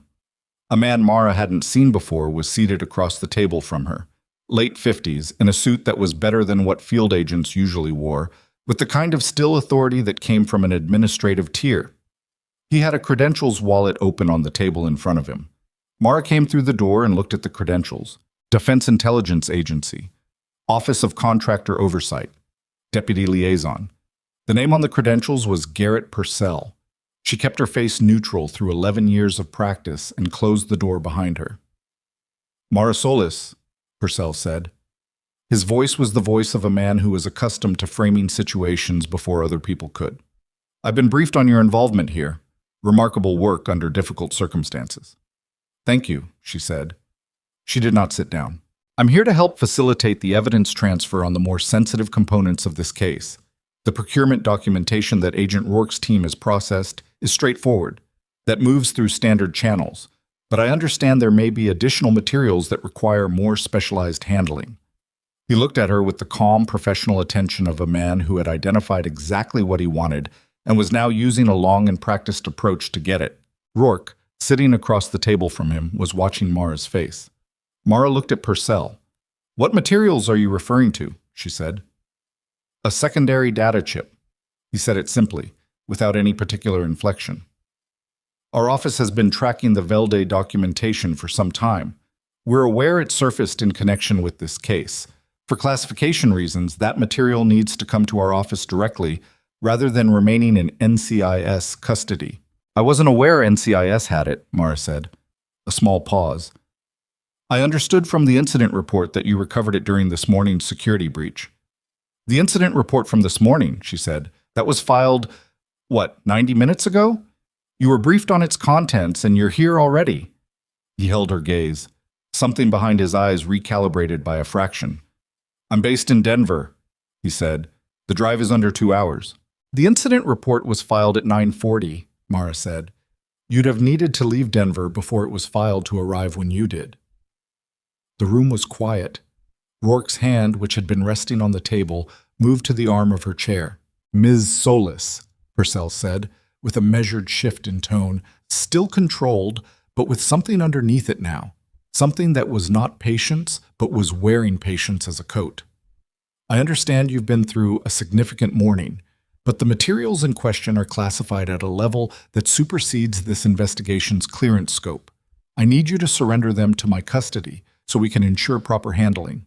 And if I don't? His expression didn't change, but something behind it went flat. Then I'll be required to flag your continued possession as unauthorized retention of classified materials, which would create significant problems for your operational status, your existing cover identity, and your cooperation record with federal law enforcement. He paused. I prefer not to do that. You've done good work here. I'd like this to end well for you. There it was. Mara looked at him for a moment. Then she looked at Rourke. Rourke looked back at her with the expression of someone who had been listening very carefully and who had a head full of questions she was controlling with visible effort. Mara said, "Agent Rourke, I'd like to make a call in your presence. On the record." Purcell said, "That's not—" "I'm addressing Agent Rourke," Mara said. She kept her voice at the same register she used at the nurse's station. Steady, not aggressive, just not available to be interrupted. Rourke said, "Make the call." Mara took out the second phone. She dialed the number Adler had given her. She set the phone on the table on speaker. It rang twice. A woman answered. "Inspector General's Office, Department of Defense, Special Investigations Unit. This is Deputy Inspector General Cassandra Webb." The name landed in the room differently for different people. Rourke's posture changed slightly. Purcell's jaw tightened by a perceptible degree. "Deputy Inspector General Webb," Mara said. "My name is Mara Solis. I'm a contractor operative currently cooperating with an NCIS investigation at Harlow Veterans Medical Center in Salton, Colorado. I have in my possession a data chip containing classified documentation compiled by the late Marcus Velde, a former Army Special Forces operator, concerning a pattern of deliberate veteran death misclassification over a 9-year period. I also have evidence that this documentation has been actively suppressed by a senior official within a DoD contractor liaison office." She paused. "I'd like to transfer custodial authority of this material to your office." The line was briefly silent. Then Webb said, "Is the individual responsible for the suppression present at your current location?" Mara looked at Purcell. "Yes," she said. "Don't let him leave," Webb said. "I have 2 agents 20 minutes from your position. They've been standing by since 6 this morning." Purcell stood up. Rourke stood up faster. "Mr. Purcell," Rourke said, with the very specific voice of a federal agent who is not making a request. "Sit down." He looked at her. He looked at the door. He made the calculation that experienced people made when the exits closed, the calculation between what was possible and what was recoverable, and he sat down. His face was not gray the way Graves's face had been gray. It was something else, the expression of a man who had operated in the margin between authority and accountability for so long that he'd stopped believing the margin had an edge. He had just found the edge. The next 2 hours happened in layers. Webb's agents arrived at 11:40, 2 women in DoD credentials, moving through the hospital entrance with the efficiency of people who knew exactly where they were going because they'd already obtained the floor plan. They established custody of Purcell in the conference room, coordinating with Rourke in a joint jurisdiction handoff that was professionally tense and functionally effective. Rourke, for her part, cooperated with a precision that came from having run the math on what she'd heard and having concluded that Webb's office was the legitimate authority in this specific lane. The chip transfer happened in the conference room with all 3 parties present, Mara, Rourke, and the senior Webb agent, and the chip was logged, sealed, and receipted in a paper chain that ran simultaneously to NCIS, the IG's office, and a third destination that the Webb agent listed only as coordinating authority and which nobody in the room pressed on. Purcell was formally detained pending a federal hold, which the IG agents produced from a document wallet that suggested this had been prepared before they'd gotten the morning's call. 14 months of investigation, Adler had said. The chip closed it. At 12:30, Mara was sitting in the same consultation room she'd used for her calls that morning, and Rourke came in and closed the door and sat across from her and said nothing for a moment. Then she said, "You want to tell me who you actually are?" Mara looked at the table, then at Rourke. "I'm a nurse," she said. "You're a nurse who performed a field containment on a trained operative in a hospital room, recognized a federal deputy director's connection to a classified suppression network, and had the IG's office pre-positioned for a simultaneous action." Rourke paused. "So, yes, also a nurse, but—" Mara almost smiled. "Not quite. My operational history is classified," she said. "What I can tell you, and what I'm cleared to tell you, is that I was placed at this facility to provide a safe contact for Whitaker, recover the procurement evidence, and identify the internal hospital contacts cooperating with the fraud network. That was the full scope of my assigned mission. The Velde chip wasn't part of it. No. But you knew Velde.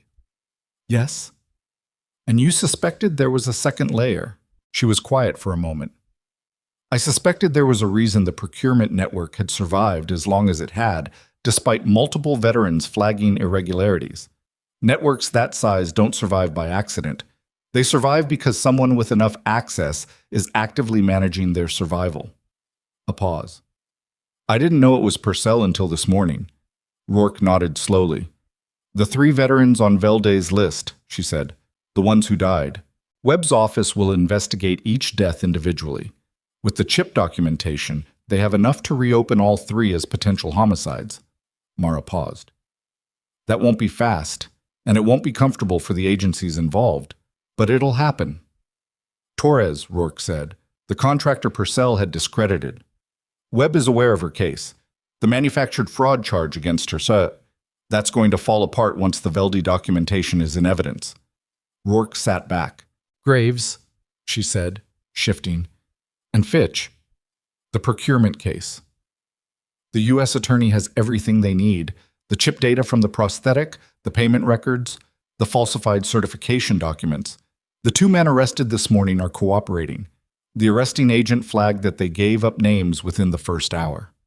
Mara paused. One of those names is a second physician.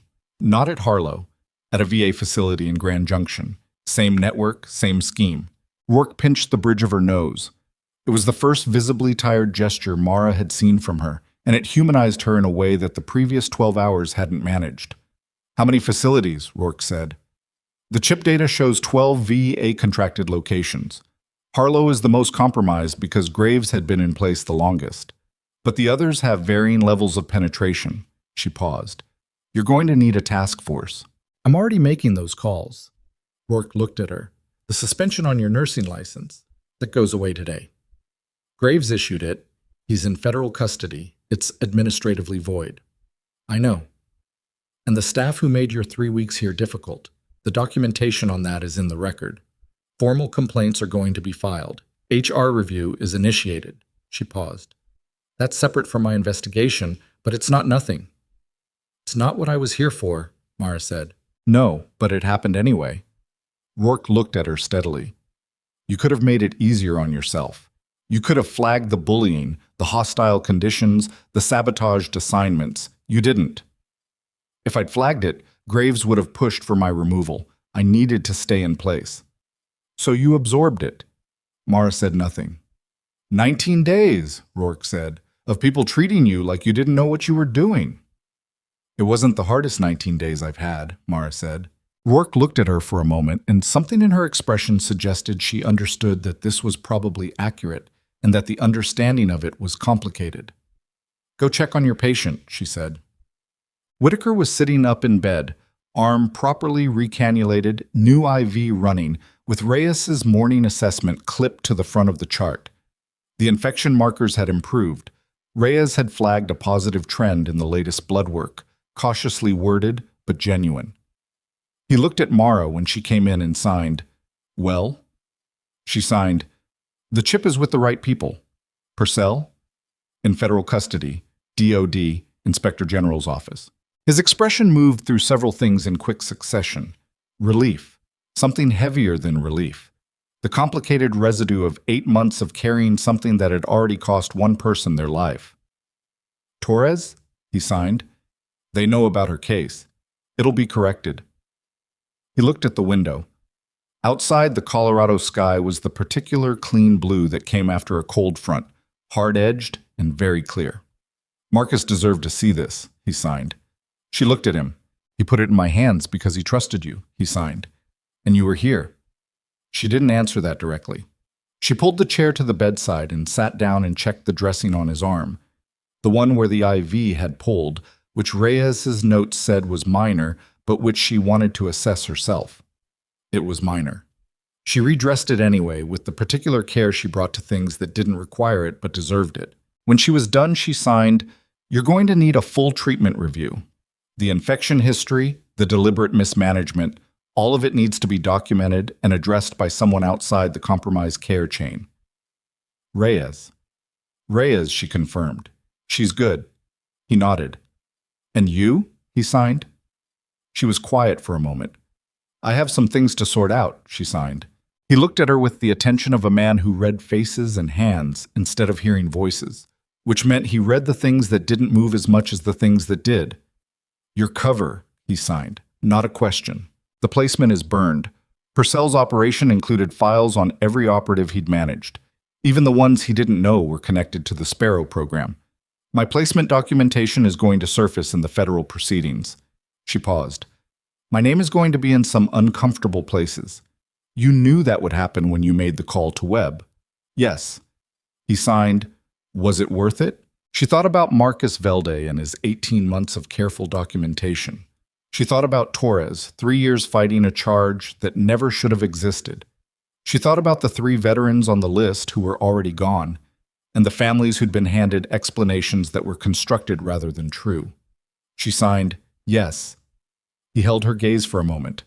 Then he nodded slowly, once. She was at the door when her phone buzzed. She looked at it, the regular phone, not the second one. A text from a number she didn't have saved, with an area code she recognized as Federal District. Webb. Call when clear. Not urgent, but important. She put the phone away. She glanced back at Whitaker. He was watching her with the expression he'd had in room 318 that first morning, the evaluating look that assessed and sorted and concluded. And what it was concluding now was different from what it had been then. She stepped into the corridor. The east wing was functioning, normal speed, normal volume, the sounds of a hospital doing what hospitals did. Patrice was at the nurses' station going through chart flags with 2 of the day shift nurses, her reading glasses pushed up on her forehead in the way she wore them when she was moving fast. She looked up when Mara came by. She said, Jerome in 312 is asking for you. Says the dressing is bothering him and he won't let anyone else touch it. Mara looked at 312's door. Tell him I'll be there in 5 minutes, she said. She turned toward the supply room to get what she needed for the dressing, and she was almost there when one of the Webb agents appeared at the top of the stairwell, the taller one, who'd arrested Purcell, and said, Miss Solis, a moment. She stopped. He crossed the corridor to where she was standing and lowered his voice slightly. Purcell made a statement during his initial hold interview, the agent said. He was trying to negotiate. What did he offer? He claims there's a 3rd data set. Not Velde's chip, not the procurement records, something older, a classified operational file that was removed from secure storage before the Sparrow program was officially wound down. He says it contains the real reason the program ended. He looked at her steadily. He says the reason involves personnel who are still active. She held his gaze. He named one specific individual, the agent said.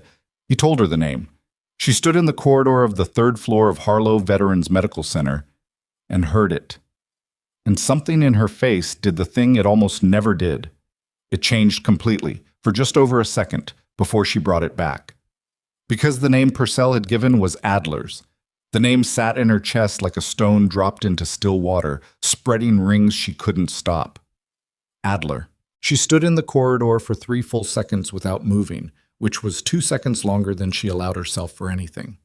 The Webb agent was watching her face with the careful attention of someone trained to read reactions, and she was aware of that, and she brought her expression back to neutral before the 3rd second was done. What exactly did Purcell claim the file contains, she said. He was vague on specifics. He said it documents the circumstances under which the Sparrow program was terminated, including evidence that the termination was accelerated by internal pressure from a source inside the program itself. Someone who wanted the program closed before a specific operation was completed. The agent paused. He says the source fed false intelligence that compromised the final mission. 2 operatives were exposed as a result. One was officially declared dead. One disappeared. She kept her voice flat. He's negotiating. He'll say whatever builds his leverage. Deputy Inspector General Webb is aware of that. She's not treating his statement as verified. The agent held her gaze. But she wants to know if you have any context that would help her assess the credibility of the claim. Tell Webb I'll call her when I've had time to think about it. She said you'd say that. He reached into his jacket and produced a card. She also said to tell you that the Adler question doesn't change what happened this morning. The chip is in custody, Purcell is detained, and the IG case moves forward regardless. Whatever Purcell is claiming about your authorization chain, it doesn't alter the evidentiary record. Mara took the card. But she needs to know, the agent said. When you're ready. He went back to the stairwell. Mara stood in the corridor with the card in her hand and let herself have the full weight of it for 30 seconds.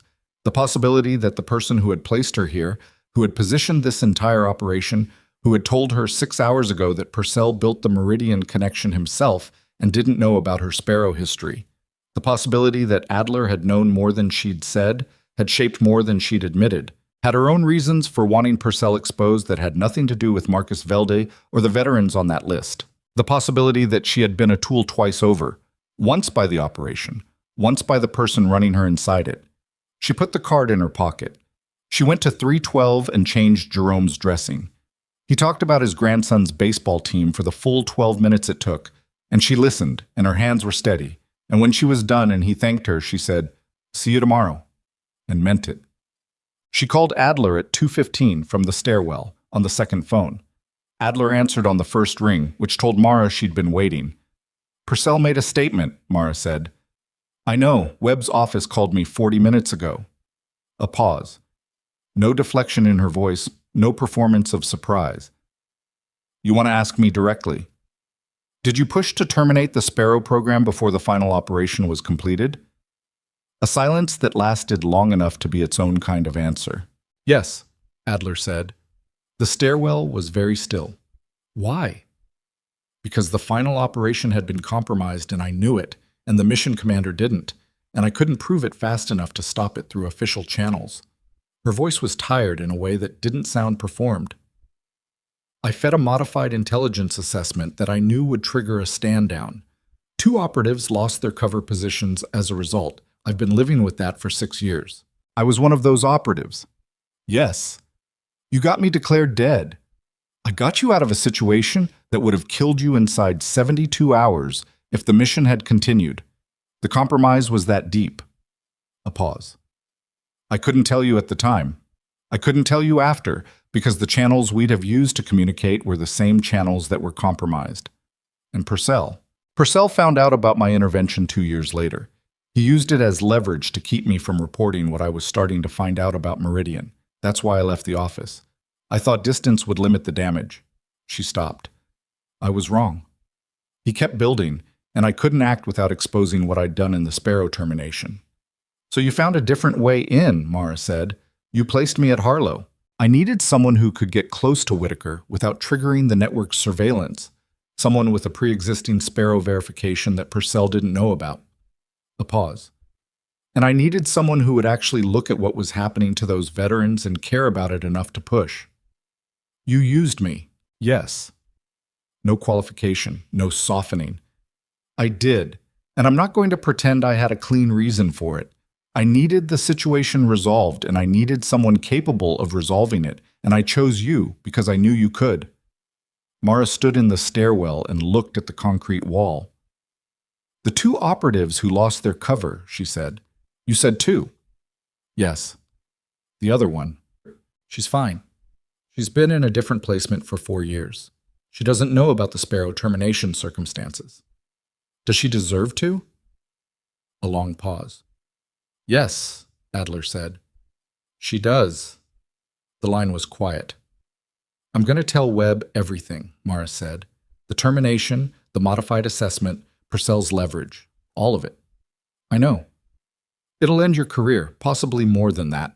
I know that too. A breath. Mara, what I did 6 years ago was wrong by procedure and right by outcome. I can argue that until I'm out of air, and it won't change the fact that I made a unilateral call that affected people who trusted me, and then I covered it up, and the cover-up gave Purcell a handhold he used for 2 years. A pause. I should have found another way. I didn't. That's on me. It's also on the record now. Yes. She could hear Adler's breathing through the phone. It was even and controlled and carried the particular quality of someone who had been holding something heavy for a long time and had made peace with putting it down, even if putting it down hurt. For what it's worth, Adler said, you were the right person for this. Not because you're the best operative I ever worked with, though you are. Because you walked in there and took care of the patients. You did the job that needed doing even when it was the small job, even when nobody was watching, even when the people around you were trying to make you fail. A pause. That's not training. That's who you are. Mara said nothing. I'm sorry, Adler said, for the things I couldn't tell you and the things I should have. She ended the call. She stood in the stairwell for 45 seconds. Then she called Webb. Booked. The conversation with Webb lasted 22 minutes and covered everything. The Sparrow termination, Adler's modified assessment, Purcell's leverage, the 6 years of operational gap between what Mara had been told and what had actually happened. Webb listened without interrupting except for 3 precise clarifying questions, and when Mara was done, Webb said, "Thank you for telling me directly. I know that wasn't easy." What happens to Adler? That depends on a review process I don't control entirely. What I can tell you is that what she did 6 years ago will be assessed in full context, including the outcome. That's not a promise of protection. It's a promise of fairness. And Purcell's statement about the file? His file claim was a negotiating tactic.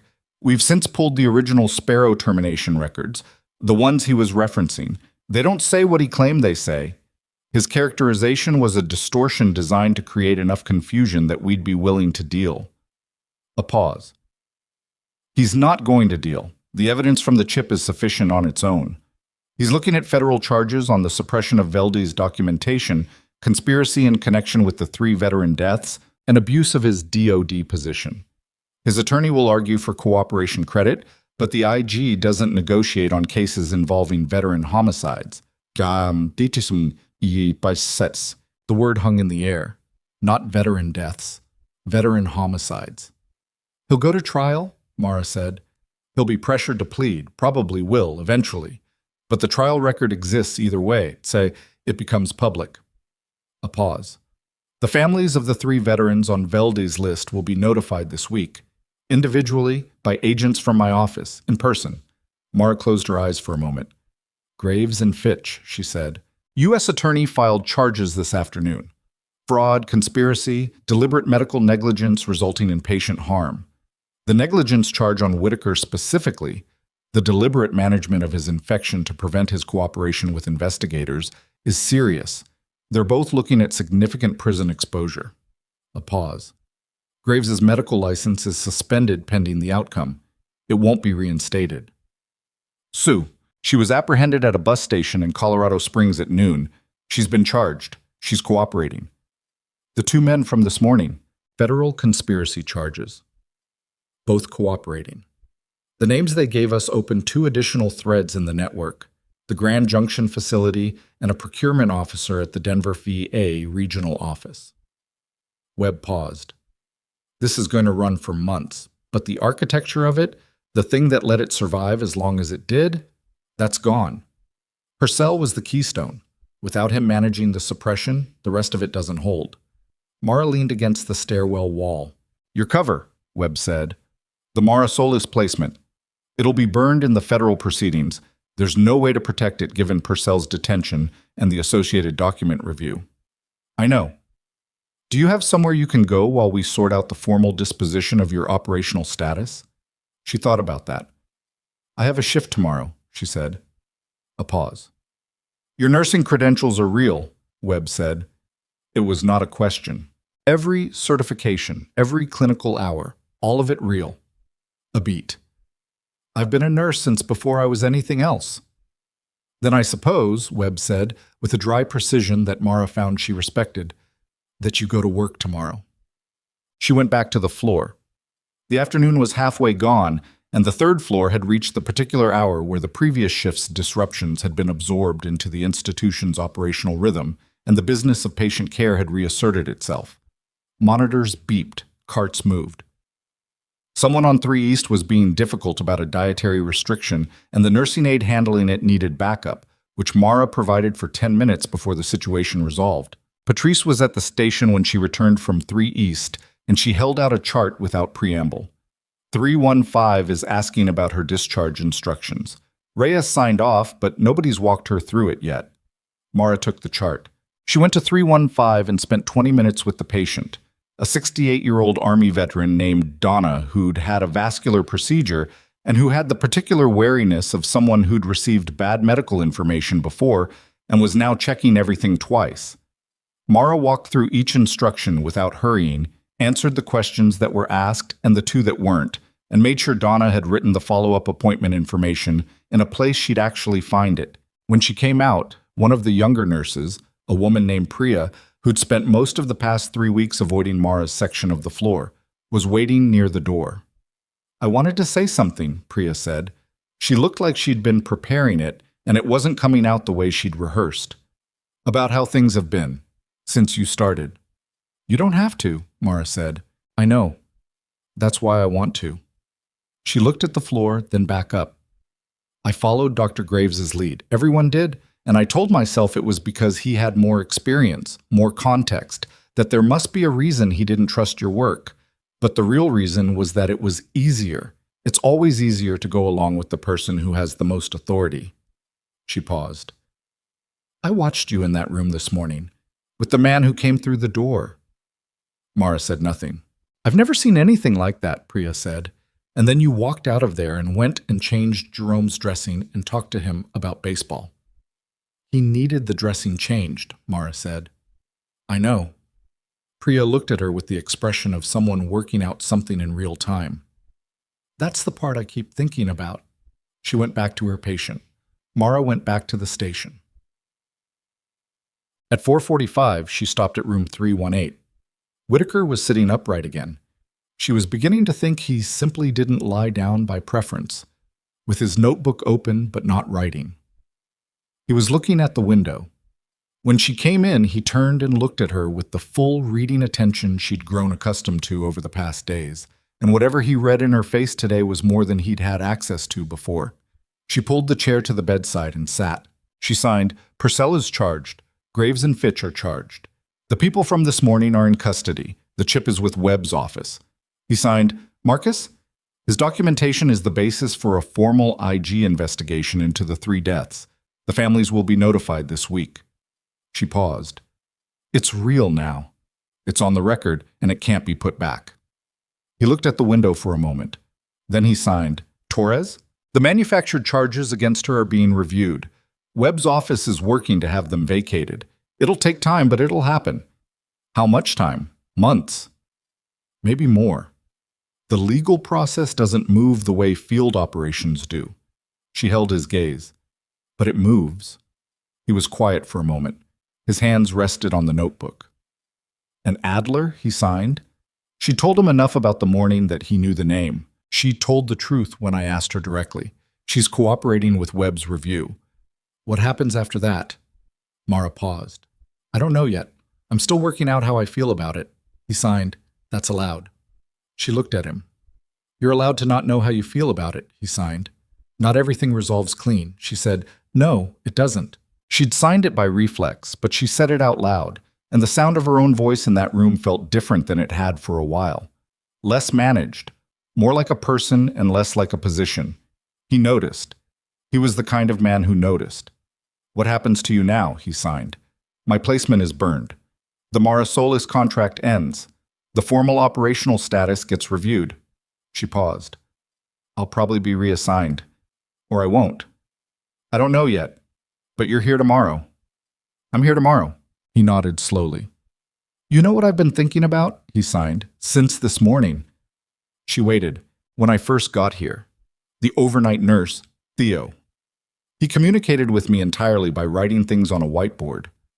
Capital letters, slow, like I might not understand. Every time." He paused. "I don't say this to be hard on him. He was doing his best with what he had.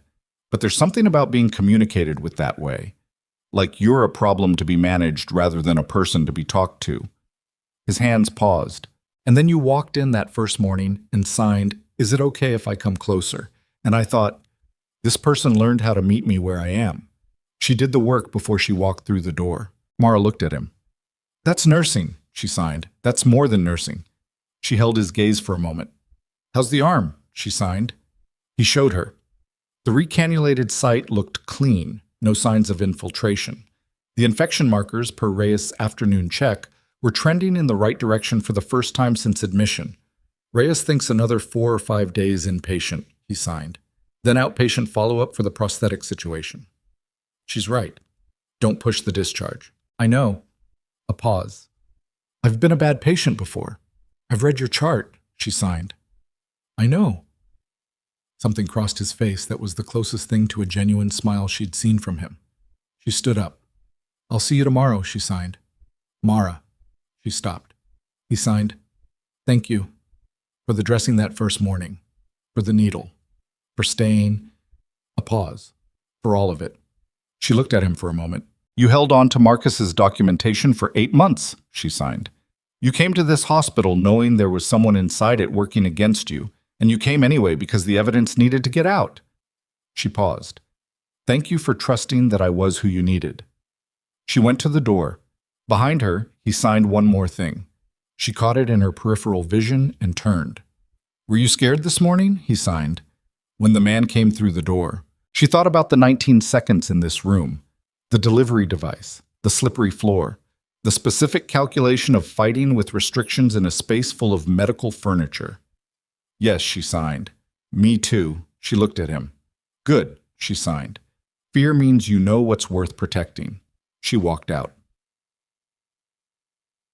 The evening shift change happened at 5:30, and Mara completed her handoff documentation with the same precision she brought to every piece of paperwork. Accurate, specific, no embellishment, nothing left ambiguous for the next nurse to discover by accident. She noted Whitaker's afternoon vitals, Reyes's adjusted antibiotic timing, the vascular patient's discharge completion, Jerome's dressing status, and the 2 outstanding medication flags that the evening shift needed to follow up. She left the station at 5:52.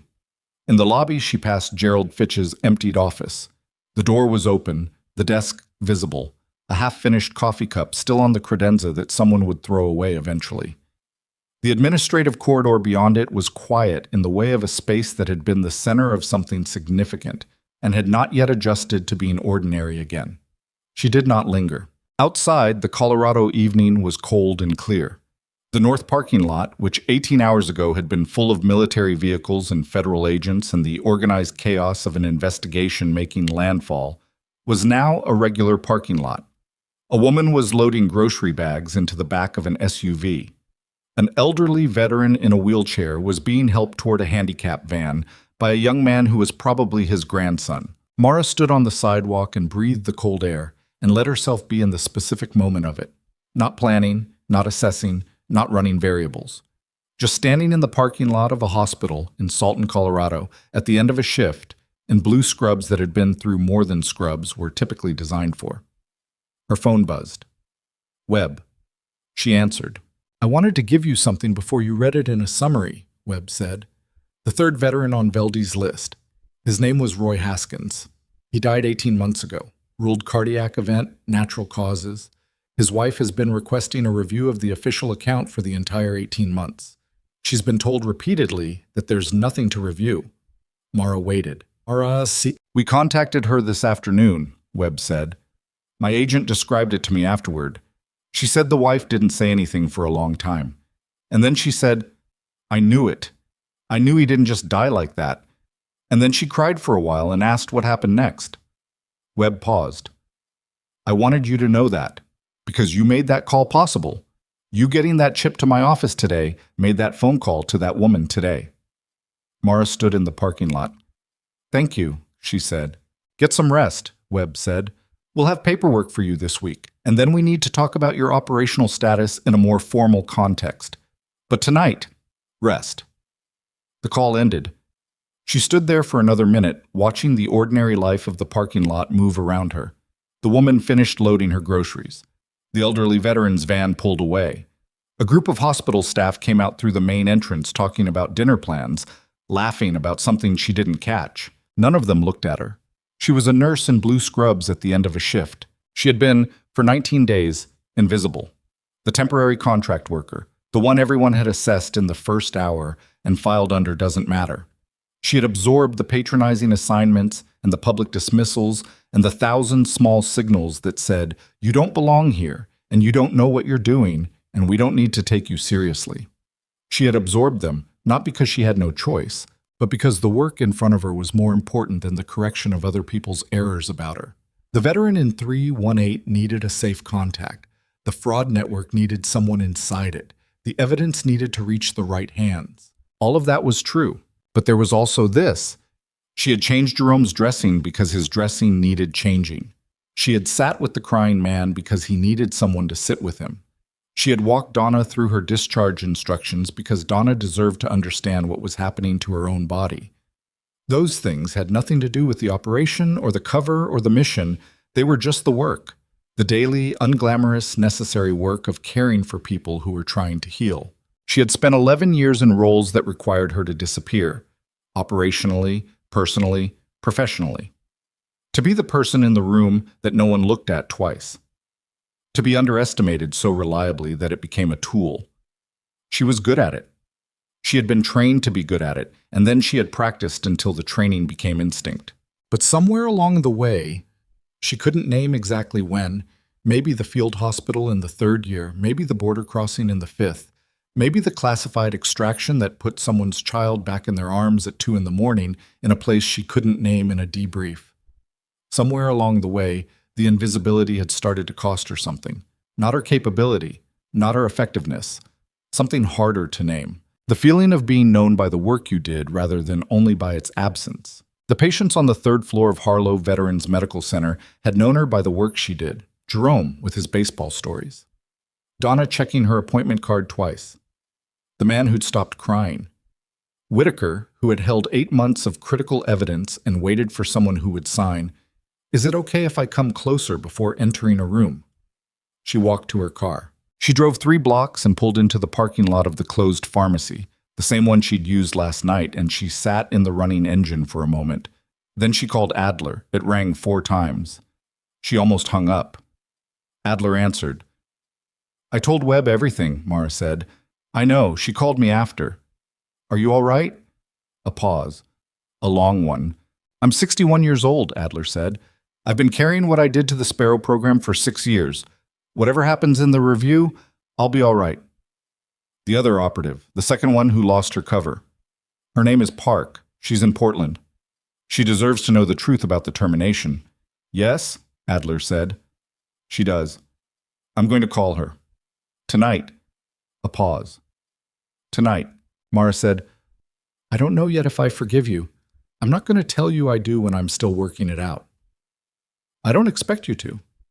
But I understand why you made the call you made. That's different from forgiving it." "I know the difference," Adler said quietly. "Okay," Mara said. She hung up. She sat in the parking lot for a while longer, and then she drove to the motel and packed what she'd brought, which wasn't much, because she'd known from the start that she wouldn't be here long in the way that people were meant to be somewhere long.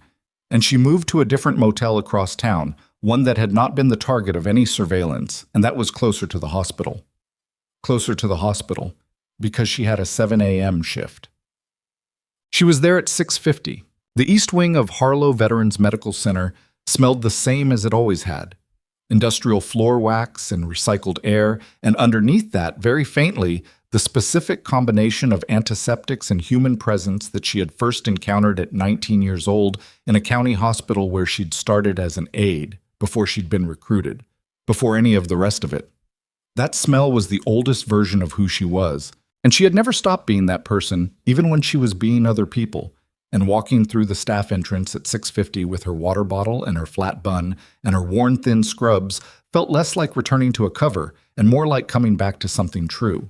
Patrice was at the station. She looked up. She said, "You're early again." "Habit," Mara said. Patrice looked at her for a moment, then she reached under the station counter and produced a folded sheet of paper and held it out. Mara took it and unfolded it. It was a formal notification from hospital administration, signed by the deputy administrator, who had been filling in since Fitch's detention, confirming that the suspension issued by Dr. Elliot Graves on the previous day had been administratively voided and removed from her employment record pending the outcome of the federal proceedings against Graves. It also confirmed that Mara Solis remained an active member of the nursing staff through the end of her contracted placement period. At the bottom, in handwriting rather than print, someone had added, "Your documentation from the Whitaker case has been submitted to the Quality of Care Committee as a model for flagging and escalation procedure. H. Reyes, M.D." Mara folded the paper. "Thank you," she said. "Don't thank me," Patrice said. "I didn't write it." You handed it to me.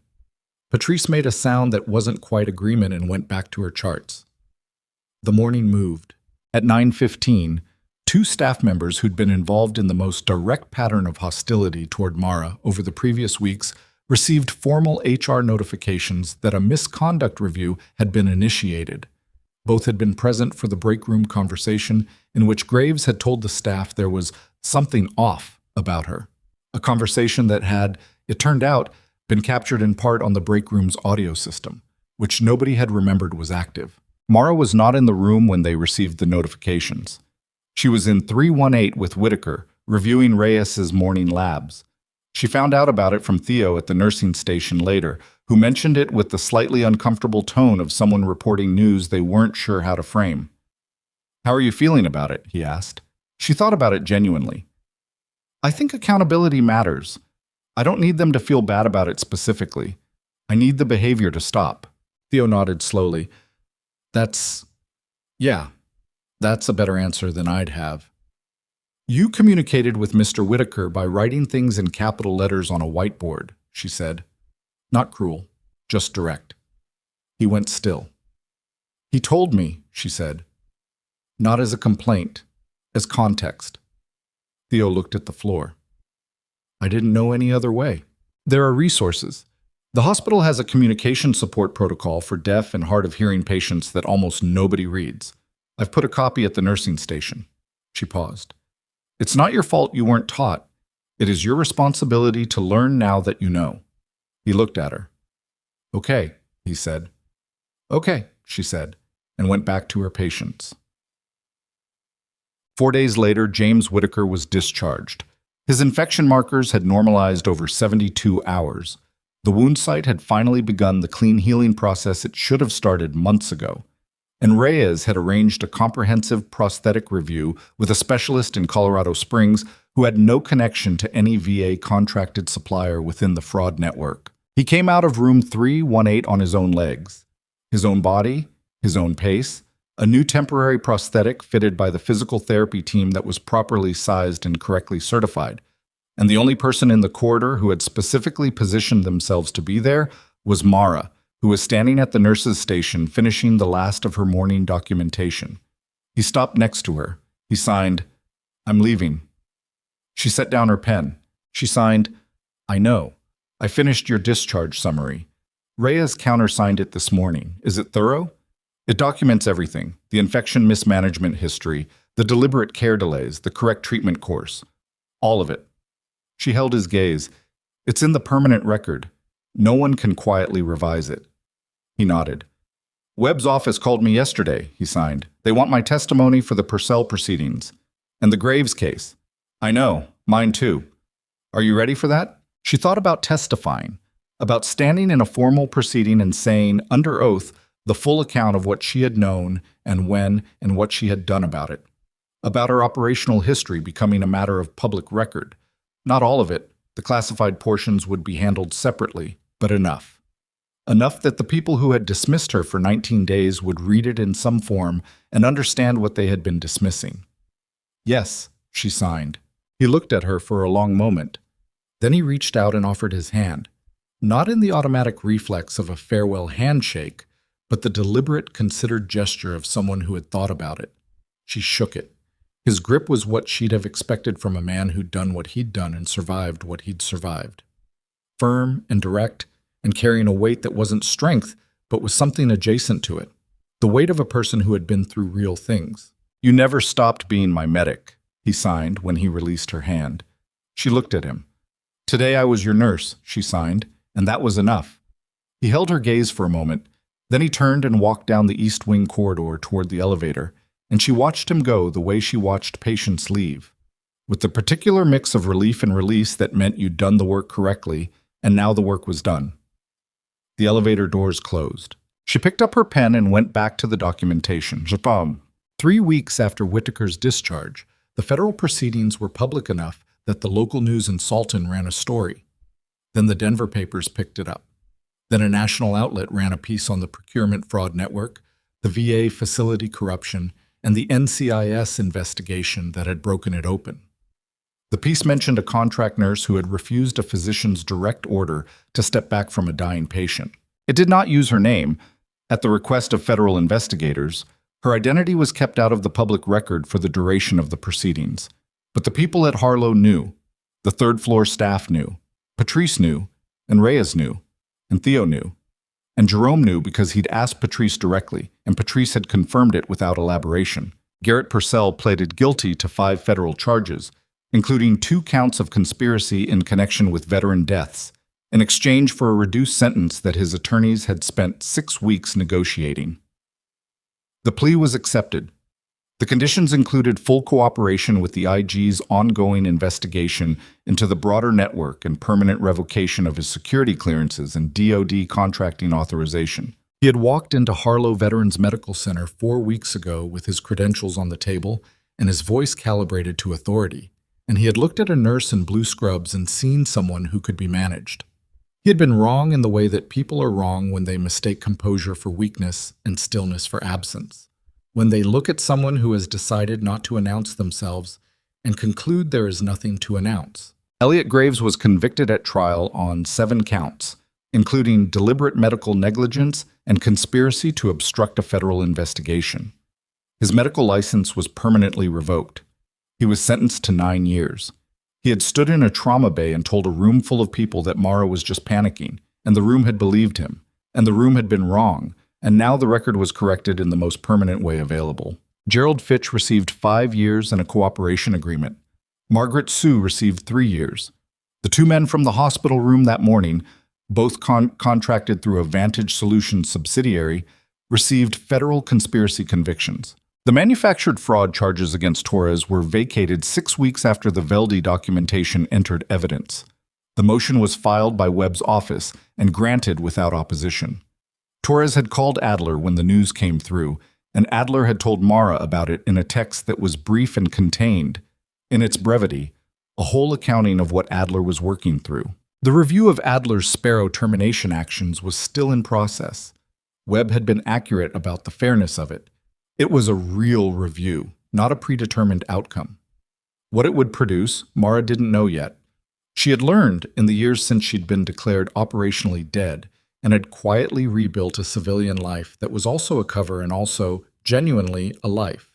She had learned not to need all the outcomes resolved before she could function. You did the work in front of you.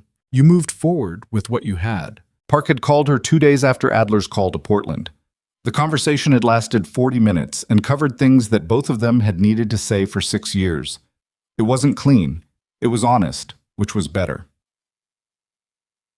On a Tuesday in early December, with the first real snow of the season coming down in flat, dry flakes outside the East Wing windows, Mara was at the nurse's station completing an end-of-shift handoff when Patrice set a document on the counter beside her.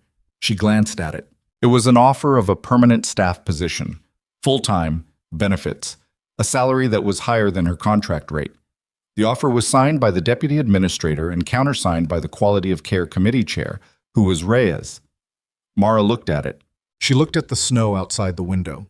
She looked at the corridor where Theo was walking a patient through the post-procedure instructions he'd been practicing all week, slow and clear and not patronizing. She looked at the nurse's station, where Priya was cross-referencing a medication flag with the kind of thoroughness she hadn't had 3 weeks ago. None of it was perfect. The floor still had its frictions and its difficult days, and its moments of institutional failure that no federal investigation could legislate away. Jerome's grandson's baseball team had lost their playoff game, and Jerome was genuinely upset about it and had told Mara in detail for 15 minutes while she changed his dressing. And she'd listened to all 15 minutes, and it had mattered. That was the work. That had always been the work. She picked up the document. She signed it. She put it back on the counter. Patrice picked it up without comment and took it to the administrative file. Mara finished her handoff documentation, capped her pen, and stood up from the station. She gathered her water bottle in her bag. She looked down the East Wing corridor one more time, the length of it, the rooms, the monitors visible through glass panels, the sounds of an institution doing what institutions do when they're doing it right. She had been dismissed here, publicly, repeatedly, by people who'd looked at her and seen nothing worth considering. She had been given the worst assignments and the most difficult patients, And the unspoken message, delivered consistently across 19 days, that she was a placeholder, someone the building was tolerating until someone better arrived. And she had taken care of the patients, not to prove something, not to manufacture a vindication, because that was what they needed, and it was what she was there for. And no amount of institutional contempt changed the basic arithmetic of a person in pain needing someone to show up and know what to do. That was the thing that the people who underestimate quiet people never understand. The silence isn't vacancy. The stillness isn't surrender. There are people in this world who have chosen not to announce themselves, who have decided that the work is the announcement, that the action is the argument, that the accumulated weight of simply doing the thing correctly, day after day, in the rooms where nobody senior is watching, is more than enough. She walked to the elevator. She pressed the button. The doors opened. She stepped in, and as they closed, she caught a glimpse of the East Wing corridor through the narrowing gap. Theo and his patient, Priya and her medication flag, the afternoon light through the windows, the ordinary, ongoing life of a floor that had been cracked open and examined and found to have rot inside it, and was now, slowly, with difficulty, beginning to be a different thing. She let the doors close. She went home, and the woman who had spent 19 days being no one particular, dismissed, redirected, publicly doubted, quietly essential, drove through the first snow of a Colorado December with her hands steady on the wheel, knowing exactly who she was, knowing exactly where she was going, and needing no one else in the world to confirm it.